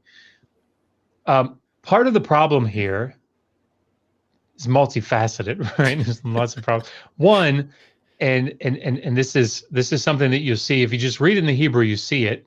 And not that David doesn't see it; he tries to give a response to it. But it says, as Kip pointed out, one of the selahs. There's not just one, right? And many selahs, not even right. just two. Not even just two. And so Adam had multiple then. No, I'm just right. Yes. Well, I mean, hey. Right. So then the way that he addresses this is he says this is euphemistic, right? It's saying one of his appendages. And the thing that Baden points out, and I think he's spot on about this, go figure, I think Baden is spot on about something, is that the writers, they definitely use euphemism, right? But when they're trying to say etiological things like this, they say it very clearly. Like, I mean, you can see it. Like, you notice it. Why is it that the snake is, licking the ground? Why is it that women have pain in childbirth? Why is it that men have to work the ground really hard? Like, they're not shy. They're not unclear. If this is etiological, it's like, boy, nobody can see it. You got to do some digging. Yeah. All right. I think we can continue. All right. In the actual myth, like Enki is like getting healed, but it's like numerous body parts that are getting healed. It's not just one of them. It's like his tooth is also getting healed. Here it is. It says, my jaw hurts. So Nintula, I have caused to be born by thee. My brother, what hurts thee? My tooth hurts. Ninsutsi, I have called to be born from thee. My brother, what hurts? My mouth hurts. And you get down, and eventually one is a rib. So you just sort of like pick the one rib, and you think that the Genesis authors were like, they just took that one part. Like, it's any sort of connection to the Dillman myth is just like, it's beyond far-fetched. And so like, this is why Trevor Longman says when he's referring to Kramer trying to make a connection, it's far-fetched. It is far-fetched. You have to think that the biblical audience and the biblical author New Sumerian knew there'd be a play on words here and didn't even make the play on words. Like, Eve's name doesn't come till the end of Genesis 3. So I was really like, when Kip put this on my channel, I was like, what? Like, there's so many problems here. Like, and don't quote my Trevor Longman, first of all. I tried to Google this quote he uses. I couldn't find it anywhere. I don't know where he got it from. Okay, let's stop it there. Because so this is and I'll read it's the quote comes from the New International Dictionary of the Old Testament Theology and Exegesis. So and I will say this book here is not a like this is not a bastion of godless liberalism. So the chief editors are, who is it? I actually think Trevor Longman is one of them. And Trevor Longman is an editor, Elmer Martins, Bruce Waltke, John Walton, Walter Kaiser. So this is there's lots of good old fashioned Christian evangelical scholarship in this book. And what this book is it's a it's like an extensive dictionary of keywords and terms used in the Hebrew. It goes into greater depth than you would get in just a standard dictionary, and will exposit a bit in terms of meanings and theological employment down the line. These sorts of resources are really, really useful. I did want to say one of the things I wanted to say something about the kinds of tools you're using and making sure that you have the right tool for the right job. When it comes to making linguistic points or points from language, it's important to use dictionaries. This is a type of a dictionary. And maybe, even though Tremper Longman may not think that this is that the connection to the myth of Enki and Hersha is significant, he has to talk about it in the dictionary article that he's written, precisely because this is where the scholarly discussion has tended to focus. And it's a fairly short article, so I'm just going to read the whole thing, okay, or at least the relevant portion here. So this is he wrote an article with Gordon Matties on Selah, and it comprises basically just like 3 paragraphs. So he says the nominative occurs twice in Genesis 21 to 22. My eyes are getting really bad. Where it denotes the part of the man's body used to form the woman. He says only Hamilton retains the general translation side here. Most commentators, scholars, and translations take the word as a reference to the rib. So according to Hamilton, this meaning of Selah, with which he disagrees, is traceable to an Arabic root meaning to curve, deviate, hence Selah is a curved bone. So he's saying that Hamilton has taken this minority position that says it means side. The vast majority of scholars take the word to mean rib. Then he continues and says it has been argued that the suggestion for this picture of the woman arose from a close connection between the Sumerian word for life, teal, and the word for rib, ti. Kramer draws attention to the Sumerian Dilmun poem, which is the myth of Enki and Hersha, where the goddess created for healing Enki's rib is called Nintil, the lady of the rib, or the lady who makes live. So Eve, the mother of all human beings, was made from the man's rib. And he concludes with this sentence: no matter what the etymology, the biblical picture of Eve's creation shows the intimate and mutually dependent nature of the relationship between the sexes. She is truly bone of his bone and flesh of his flesh. So whether or not Tremper Longman agrees or disagrees with the interpretation that Dr. Josh and I and the rest of like the majority of scholarship are forwarding here is kind of besides the point. And that's why he had to write the dictionary article the way that he did, because this is where the consensus of scholarship is. So all that to say, no, I did not misquote Tremper Longman, and no, I did not take him out of context. And I wanted to very briefly say this, and I'm using this as a moment, a teaching moment, not for, sorry, I'm not suggesting that Mike did this at all, because I know that he didn't, but I hear this so often from other people, atheists and apologists alike, where when they quote somebody, almost invariably what they quote you can find on Google, right? Now sometimes the sources are amazing, right? Sometimes I'll see somebody quote something and I'll be like, where the hell did you dig up that Festschrift, that article in that Festschrift from 1987? Where did you get that? And sure as shit, you Google it, just put that phrase in quotes and that part pops up.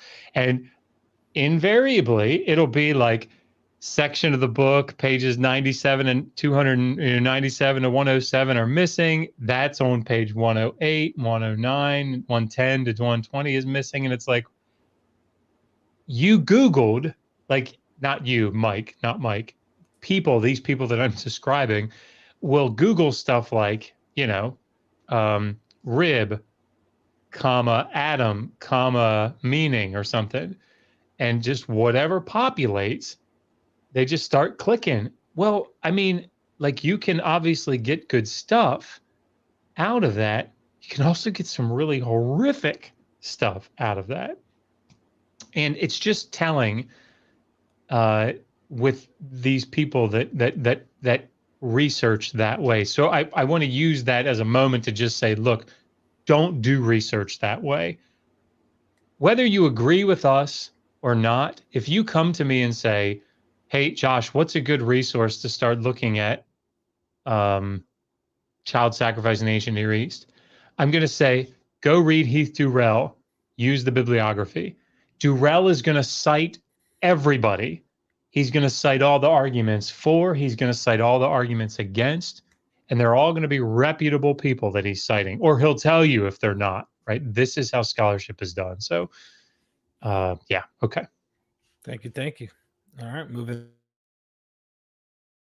I quickly share another sort of layer, icing of the cake sort of thing, just to like finish this point. Yeah, go for it, man. So what I'll do is I'll share my screen, because Walton, and I'll bring up Walton's more extensive quote from a more recent publication, actually, by IVP. So he gives a very important clue with respect to, say, how did, like, say, early patristics, how do they understand the passage?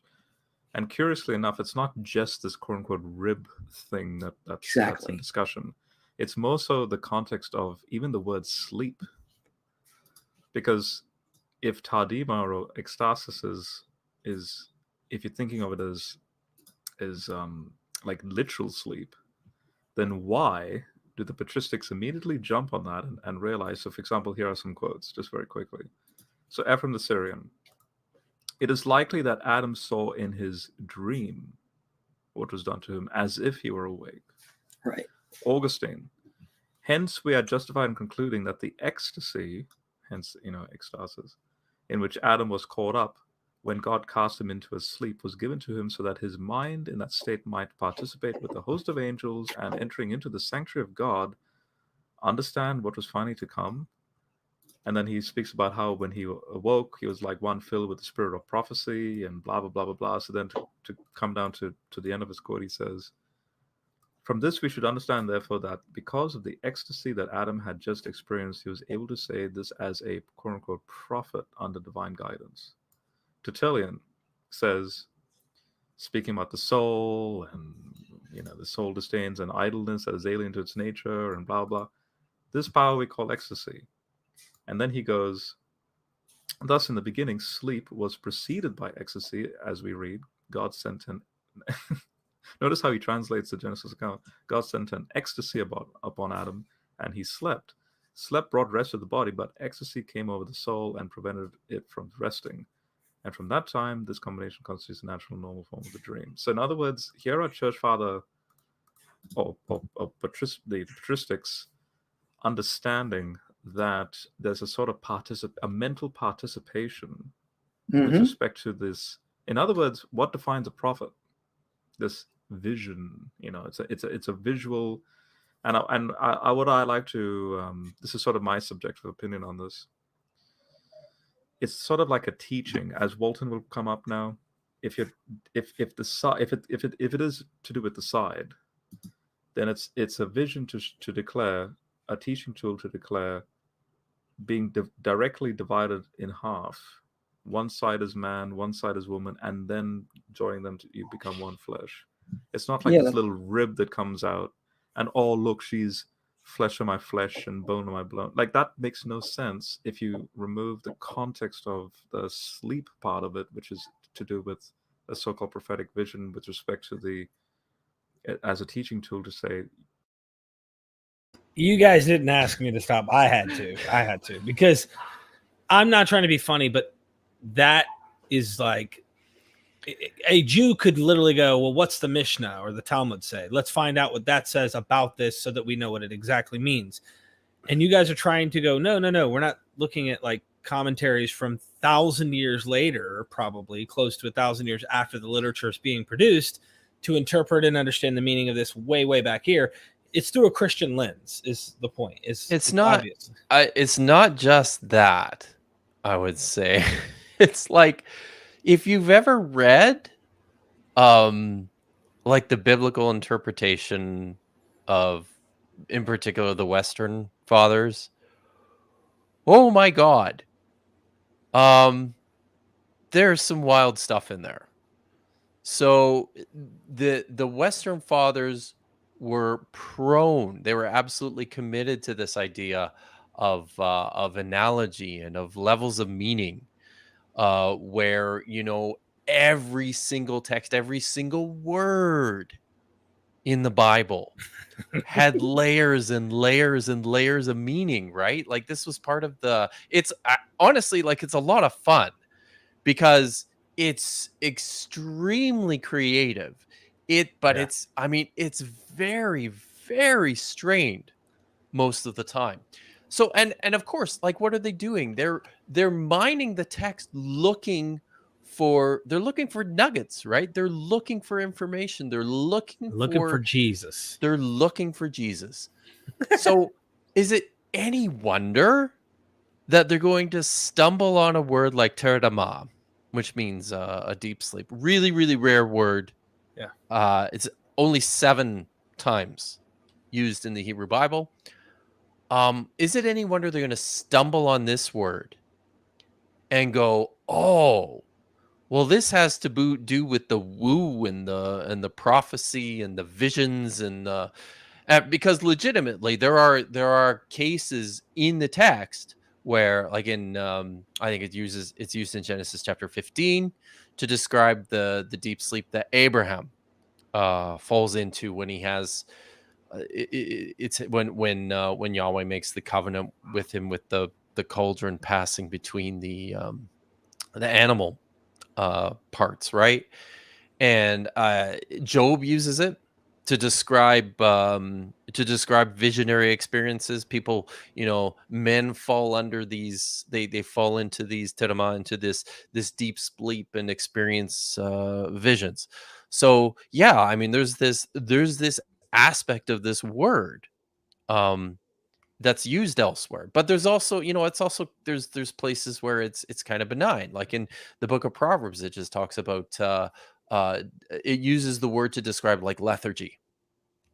You know, Isaiah in one place at least uses this word to talk about Yahweh's like putting the people to sleep and keeping them like away from visions and dreams and the right meaning of things. So it's just like Yael, the word is used when Yael drove the tent peg through Sisera's. Right. He was asleep because he was exhausted, right? Yeah, exactly. And it's like a really deep sleep. Now, I mean, to be clear, this is an ancient Near Eastern thing, right? There's something called sleep incubation. So if you read through Gudea, you know, the Sumerian really long literary text called the Gudea Cylinders, like one of the things that he does when he's trying to figure out what he should do, he had this, you know, he's trying to figure out how he's going to do this particular thing. He goes and very intentionally falls asleep in such a way that he will get a dream from a deity to get instruction, right? This sleep incubation. So there's this, there is this, again, it's this theme that you see in these ancient Near Eastern literary texts. So, like, is it possible that there's some aspect of, you know, Yahweh, obviously Yahweh's putting him to sleep. Is it possible that he, I don't think the text cares, frankly, how it is that Adam found out that she's bone of my bone. And I don't think that's the point at all. Yeah. But if you're looking at this from a this actually happened point of view, right? Well, then now you have to make that make sense. And I don't think that the text is doing that.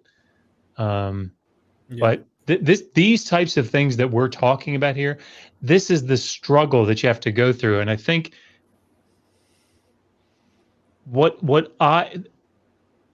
things like the Septuagint, the church fathers or the patristics, like what the Targums say, what the Midrash, these are all very important pieces of evidence that have to be there, that should be brought into play. But what you don't do is say, well, wait a minute, the Septuagint translates it this way. Now I prioritize that, right? Or the patristics understood it this way, so I prioritize that. It's like, no, you have to be, and I'm not suggesting necessarily that what was being done, but just, again, this is sort of a teaching video. Like, you have to know where do you rank evidence? You have to be able to rank evidence. Yeah. So, gentlemen, what do you say we get the Q&A? I got a couple. Yeah. I got a super chat here, and we I start think we're wrapping probably- things up. Yeah, I think that's about I feel it for good the about video. this. Yeah. And Awesome. hopefully everybody feels good about this. I hope. Hopefully if everyone Rob feels and Mike great. are watching this, Yeah. that they feel good about this. I hope so too. Yeah. I mean, look, at the end of the day, I mean, we're gonna have disagreements, and I think Sure. that's expected. But there's also, we haven't even gotten into. I can't wait to your part 2 that's gonna show up on Kip's channel to see what you do think might be borrowing. I'd be interested in seeing where you guys would say this seems like you talk about a blind, whatever Motif. you call it. Yeah, and then what about non-blind ones? I mean, like, are there some clear that they are aware? sure. Because Mhm. this is something we need to address too. Because if it's all blind, then what are we talking about intertextuality here? So there's As a teaser, one of the things that is going to come out in the second video is the inversion. The inversion of Mesopotamian ideas. Go ahead, Kip. I was just gonna say I was just about to say exactly the same thing. Well, go ahead. So, no. Okay. So, all right. So maybe. I mean, don't give it away. Obviously. Okay. Well, maybe you should do it then. Yeah, you might want to. Yeah, I mean, just one of the things that you can see, we've been focusing in on like this word, this phrase, the meaning that it appears here, how is it used here. There's another aspect to looking at intertextuality, and it's looking at the arc of the narrative, the literary arc, right? How does it move? What is the whole story doing? And there are really interesting and again, these are not our ideas, right? What we're trying to provide is what scholars on the whole say about these things. But being able to notice, stepping back and not getting lost in the trees, but seeing the whole forest and seeing how it moves, there's some really interesting ways that it sure seems like the Hebrew Bible and the primeval history, the writers of the Hebrew, the final like form of this is trying to invert, to speak against, to resituate Mesopotamian ideas. Mm-hmm. And it's pretty cool. It's going to get up close and personal. So that was beautiful. Yeah, it was. Thank you so much for the super chat. I don't want to butcher your name. Jared? Gerada Design. Gerada Design? Probably Design. Design? Thank you so much for the super chat. The occurrence of nonce words in the Old Testament is good stylistic evidence that it was written by Shakespeare. Not. What are nonce words? One-time occurrence. They just pop up once. Like Hapax. Hapax legomena. Yeah. Okay. Easy. Thank you so much for the super chat. I appreciate it. Let's see. William Arns, thank you for the super chat. Good to see you here again, my friend. And I do appreciate your support. I really do. Doesn't the creation of humankind on the 6th day and Cain's leaving his family to live with other humans give some believers a rational understanding of human development and see Adam and Eve as a separate incarnation? If you're asking, is that a question that does happen? Yes. I hear people all the time, well, what if Adam and Eve are the first two literal individuals, and Cain and Seth, and then Cain and Abel, and then Seth, who's Cain running from? Who's he afraid of? And who are these people that, so there's all these like ways of saying that they weren't the first humans. So yes, I think that's where also like getting into the documentary hypothesis or things like that and showing multiple sources, you could see how this would create a problem. And if someone takes it literal, the narrative is the key. Yeah, this becomes a problem because now people are going, there's humans before Adam or around the same time as Adam that we don't even hear about. This is why this. Okay, sorry. No, I was going to say this idea of there being a separate incarnation is like this is what's at the heart of these efforts from the likes of like Hugh Ross or William William Lane Lane Craig, Craig, yeah. you know, to try and find that well, who was, you know, who was the original Adam, which hominid Yeah. in our, you know, in our long history. I don't know, does Biologos do this too?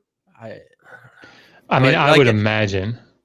But it's, you know what, this is all like, so this is, I'm going to say that to say this is all part of all these these interpretive ideas stem from this singular point that we have to find something ultimately historical in the text. Where, I mean, I'm personally sitting here from a perspective and going, you know, this is unnecessary. Like, there Right. just doesn't have to be anything historical at all in the text. Nobody I would don't- do this with Gilgamesh. Nobody. This is Right? true. Nobody's going to read through Gilgamesh running through the tunnel to outrun the sun and going to, you know, the garden with jewels in it and going to the bar at the end of the day and saying, how can we like understand this to be scientific? Like, Yeah.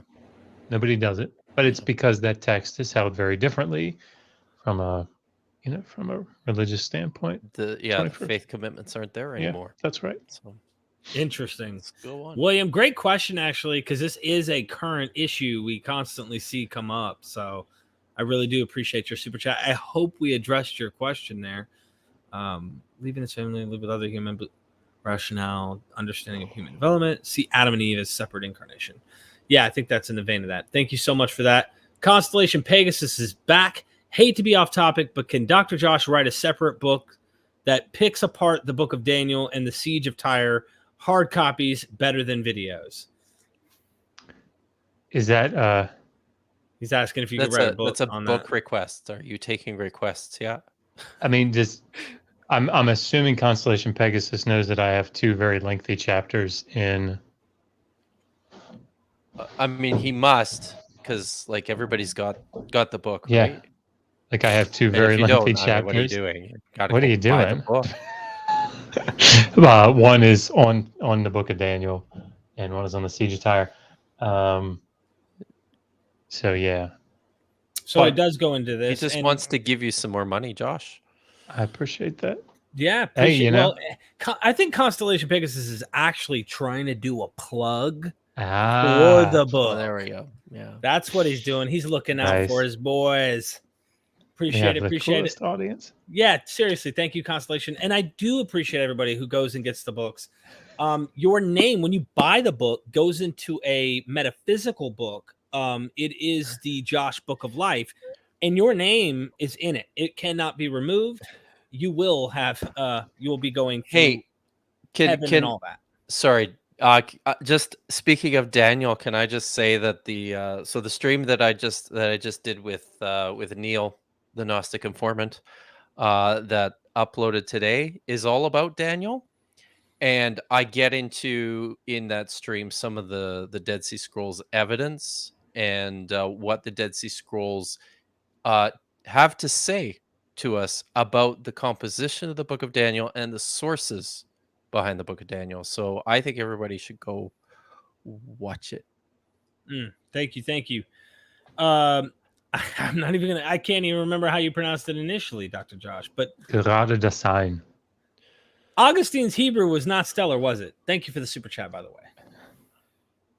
I'm not even sure. I'm not sure. It's so late. It's possible. It's just so late for me. I don't know. I don't. It's been a very, very long time since I've read Augustine, but I think it's possible that he might not even have known Hebrew. But I don't know. Thank you. Or am I wrong about that? I think that Rabbi Singer has said only one of the earlier church fathers within the first 3-4 centuries even really knew Hebrew. Jerome. I know. Right? Yeah, probably was Jerome, and he said he's the only one who knew it. Whoever it Yeah. was, I think it might have been Jerome. So, and I would think that he, being someone who deals with Christian apologetic and whatnot, would know. Okay, Dragons in Genesis, Jason Folks, what's up, my brother? Thank you for the help and the support. Go check his channel out too. He talks about all sorts of myths, and he really does dive deep, especially Enoch, all of that. Which, by the way, we need to catch up on Enoch. Anyway. Was Adam a gremlin, and Yahweh poured water on him, which caused Eve to pop out? Yes. Then they ate the fruit after midnight, which turned them into monsters, so they were expelled. I mean, that's it, right? That's what the Hebrew Yeah. says in the literal language. Books will now be rewritten. Yeah. Yeah. Well, I mean, all anybody has to do is go watch Gremlins. I know why you're wasting time in Genesis when you could just go watch a perfectly good 1980s. Oh, it's very early 80s, I think. Isn't it? Movie. Yeah. You know, I have to I think it was last year. I noticed that Gremlins was free in my cable package, and I was really excited about it because my wife had never seen it. And so we sat down to watch it, and like what happens when I watch almost 99% of movies that I consumed as a teenager in the 80s and 90s. When I rewatch it, I was like through the whole thing going, oh my god, this is so bad. How did I like this movie once? See, then you have to go watch the even better version of it that's called Hobgoblins. I don't even know what that is. That's good. Jeez. Wow. Thank you for the enlightenment and the truth of what the Hebrew actually says. Jason. I'm a Baptist. We don't do that kind of shit.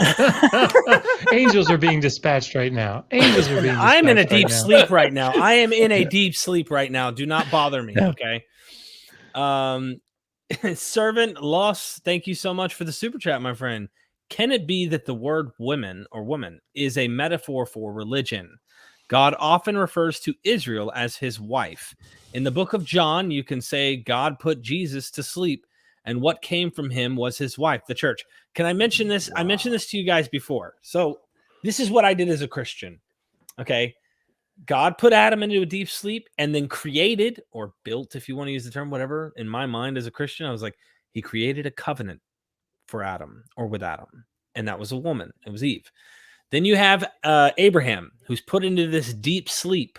And of course, while he's asleep, God passes through the burnt offerings, which are cut in half, by the way, which gives you that image where you might have someone like Rob going, you're split in two, right? Just like this sacrifice of the bird, and the different images we see with Abraham is split in half. So maybe Adam's split in half, this idea.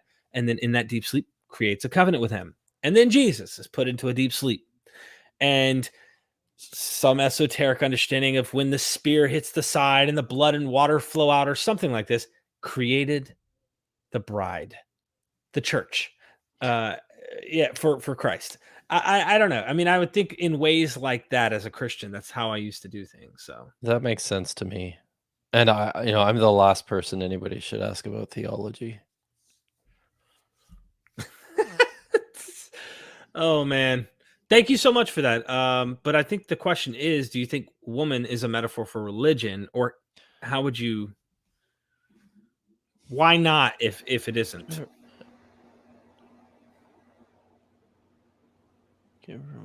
Oh, I don't know. I mean, I think. Here's the answer. You will find out in video 2 what we think the purpose of the garden story is, and the woman's role in it, in that broad arc of the narrative. There you go. So tune in. Well, then there you have it, ladies and gentlemen. Thank you, Servant, for the super chat. I appreciate the support and the love from everybody. All the super chats and comments and the love, likes, everything. Really do appreciate it. I hope you go and don't miss it on your way out. Get the book, The Atheist Handbook to the Old Testament. Dr. Josh has it in Audible as well, with the angel of God named Seth Andrews reading it himself. Now, he's a fallen angel, but either way, his voice has still got God's tone to it. So, and I'm almost done book 2, and I've just hired one of the best in the field to be sort of be my like editor / harsh reviewer, and that is this guy, Dr. Kip Davis. So. It's because I make people cry. Josh had like an auditions, and he had a whole bunch of us there, and I got the job because he was bawling afterwards. just broken down. So, you absolutely should go and pay good money to buy Dr. Josh's books, but nobody should ever pay money to buy the books that I've written, because they're way too expensive, and I don't get any royalties from them at all. I mean, I got a royalty check once from Brill, but it wasn't even enough to take my wife out for dinner. So What? yeah, stick it to them, guys. Go and get those books for free. Yeah, I think I get what you're trying to say there, and there are websites out there for that. So for sure. By the way, Ray Oshima seems, I've noticed this a couple times, but he seems pretty put out, Josh, about the spelling in your last book. The spelling? Yeah. This is a couple times now I've seen he's mentioned that that you need to use a better spell checker. But we'll take care of that. We'll make sure. Kip, what do you have coming up on your channel? And I'm going to put this in the chat, but so everybody subscribes. Okay. So the next thing on the docket is part 2 of the video that Dr. Josh and I are doing together. And then after that, I've got to sit down and start going on this Dead Sea Scrolls project that I have planned. I'm going to do a video series here. I keep saying it, but it's going to happen one of these days. There's going to be a video series all about the Dead Sea Scrolls and all about some of the nuances and the elements within the text, like I shared on my friend Neil, the Gnostic Informant's channel, about, you know, how the scrolls can help us understand even like the sources behind some of the biblical texts, and, you know, some of the important interpretive features within the biblical text. So that's coming someday. Thank you. What's Megan got coming up, Dr. Josh? I think we've got more HAPS scholars that are coming back to give their wrap-up interviews. I'm going to be on The Line this Sunday evening. And Lloyd, I'm going on Lloyd Evans' show in January to talk about failed prophecy. So yeah, some cool stuff coming up. If you guys haven't seen the video that Dr. Kip and I did together, go watch that. Vice Rhino's channel. I don't know. Yeah, that one. If you want to know about Jericho, and does Jericho support the archaeology of Jericho support the biblical story, the biblical narrative?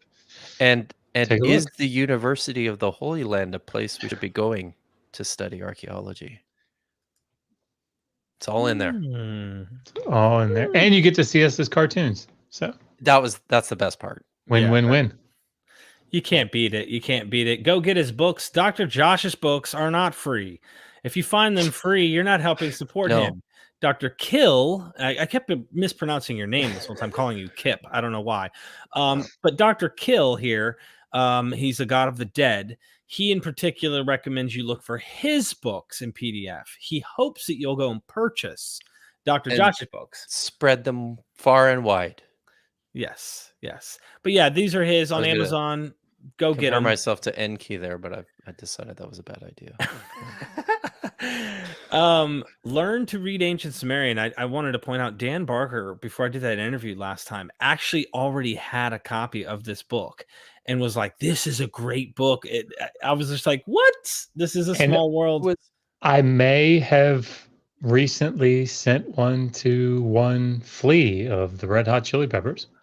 No way. Yeah, man. And I got word last night from our good friend Killer Priest that he's pretty excited about getting it. Wow, bro. That's awesome. So it's pretty cool. Cool. I appreciate Go check out the Killer Priest podcast. It's a cool podcast. That's good. Yeah, he's been hanging out with him a lot more. I'm getting jealous. It's starting to get me. Jay Bundy, thank you for the super chat. He says, I hopped on a Hangout panel a couple weeks ago. You guys were super nice and congratulated me on finishing grad school. Just wanted to say thanks. You're welcome. If man. I didn't say congratulations, congratulations. Not an easy thing to pull off. It takes a lot of time and energy and money. Yeah. Seriously. Congratulations, Jay. And thank you for that super chat, my friend. I really do appreciate the support. Also, finally, we've got the MythVision Patreon. Legit. These are not even out public. You have not seen these on YouTube. You see these words on these little thumbnails that I spend like 20 minutes making at a time. I spent a lot of time making these and editing all these videos. We did launch that one, but in your garage. That's where I'm at. Dude. And dark and it's I'm about to give everybody a sneak peek here. Look at that badass book in the behind background. the curtain. Hey, look at that. Oh, look at that. Look, I'm going to put it in and I'm going to do like this so you guys can see my messed up garage. All right. We just got this bookshelf. My kids like to come in here and play on that basketball hoop there. That room right there is keep out for children. I'm in the garage. This is what I do. You guys have never seen me do this. And I insulated it just this summer because I was melting. Look at this. I've got insulation covering the doors to the garage. Wow, eh? Yeah, man. I don't play. Yeah. So Homie don't play that. Homie don't play that, bro. You know what I mean? Anyway. Cool. So I wanted to plug that and just let you guys know. I'm sorry. That's super chat. Which one is it? Oh my God. Hold on. Is it this? Yeah. Duck. Was it hit the target man and avoid hitting Utu's thigh until nest time? What? Hold on. What? Tell me what this is saying. I don't really understand the inside. Everybody go to the Electronic Text Corpus of Sumerian Literature, ETCSL. Google ETCSL Sumerian and it'll pop up. And make your way to the Sumerian myth Enki and Hersha, and you will know exactly what Doc Player Romanat is saying. Oh man, that's funny. Thank you so much for that super chat. I appreciate it. I'm glad someone knows what the heck is going on in here. I will tell you after the stream so that it doesn't get demonetized. Oh wow, it's like that. Well, thank you, Doc. Appreciate the super chat. Please join the Patreon. Once again, just doing a self-plug. This is another M. David Litwell video, but we went further into his Evil Creator book, which is excellent. We had the anti-evolutionist thing, becoming a god, becoming divinity. I'm just plugging this here. I did something with Rationality Rules, Stephen over there. Also, Seth Andrews. By the way, we talk about you in this, Dr. Josh. This is not public yet. We talk about your upcoming book, and I ask him point blank, look, man, you can't hide from me. You're in person. You're not stopping me. I said, are you going to read and do the Audible for the next book for Dr. Josh? And he said, we're talking about it. Hold on. He did it more like this. We're talking about it. Yeah. You know, he's got that voice. You know how he is. Oh, man. And anyway, there's lots of stuff here. Just did this one. This is released. This is not allowed to go till January because the website that it's being launched for is not available then. But if you want to get deep into some Quranic stuff, man, Dr. Sidki is gangster with it. Seriously. Zara K, ex-Muslim. She goes into human rights. This is Eric Murphy. He was, I mean, you've seen these people probably on The Line or you've seen them on various atheist YouTube channels. I met them in Texas and tons with Richard Carrier and Dennis McDonald. I mean, tons. This was the best one I've ever seen on mythicism being explained. Never heard one better, in my opinion. So all of that I'm leveraging against the audience to say, this is how I do this full time. Dr. Josh works full time. Dr. kills full time. Okay. Full time.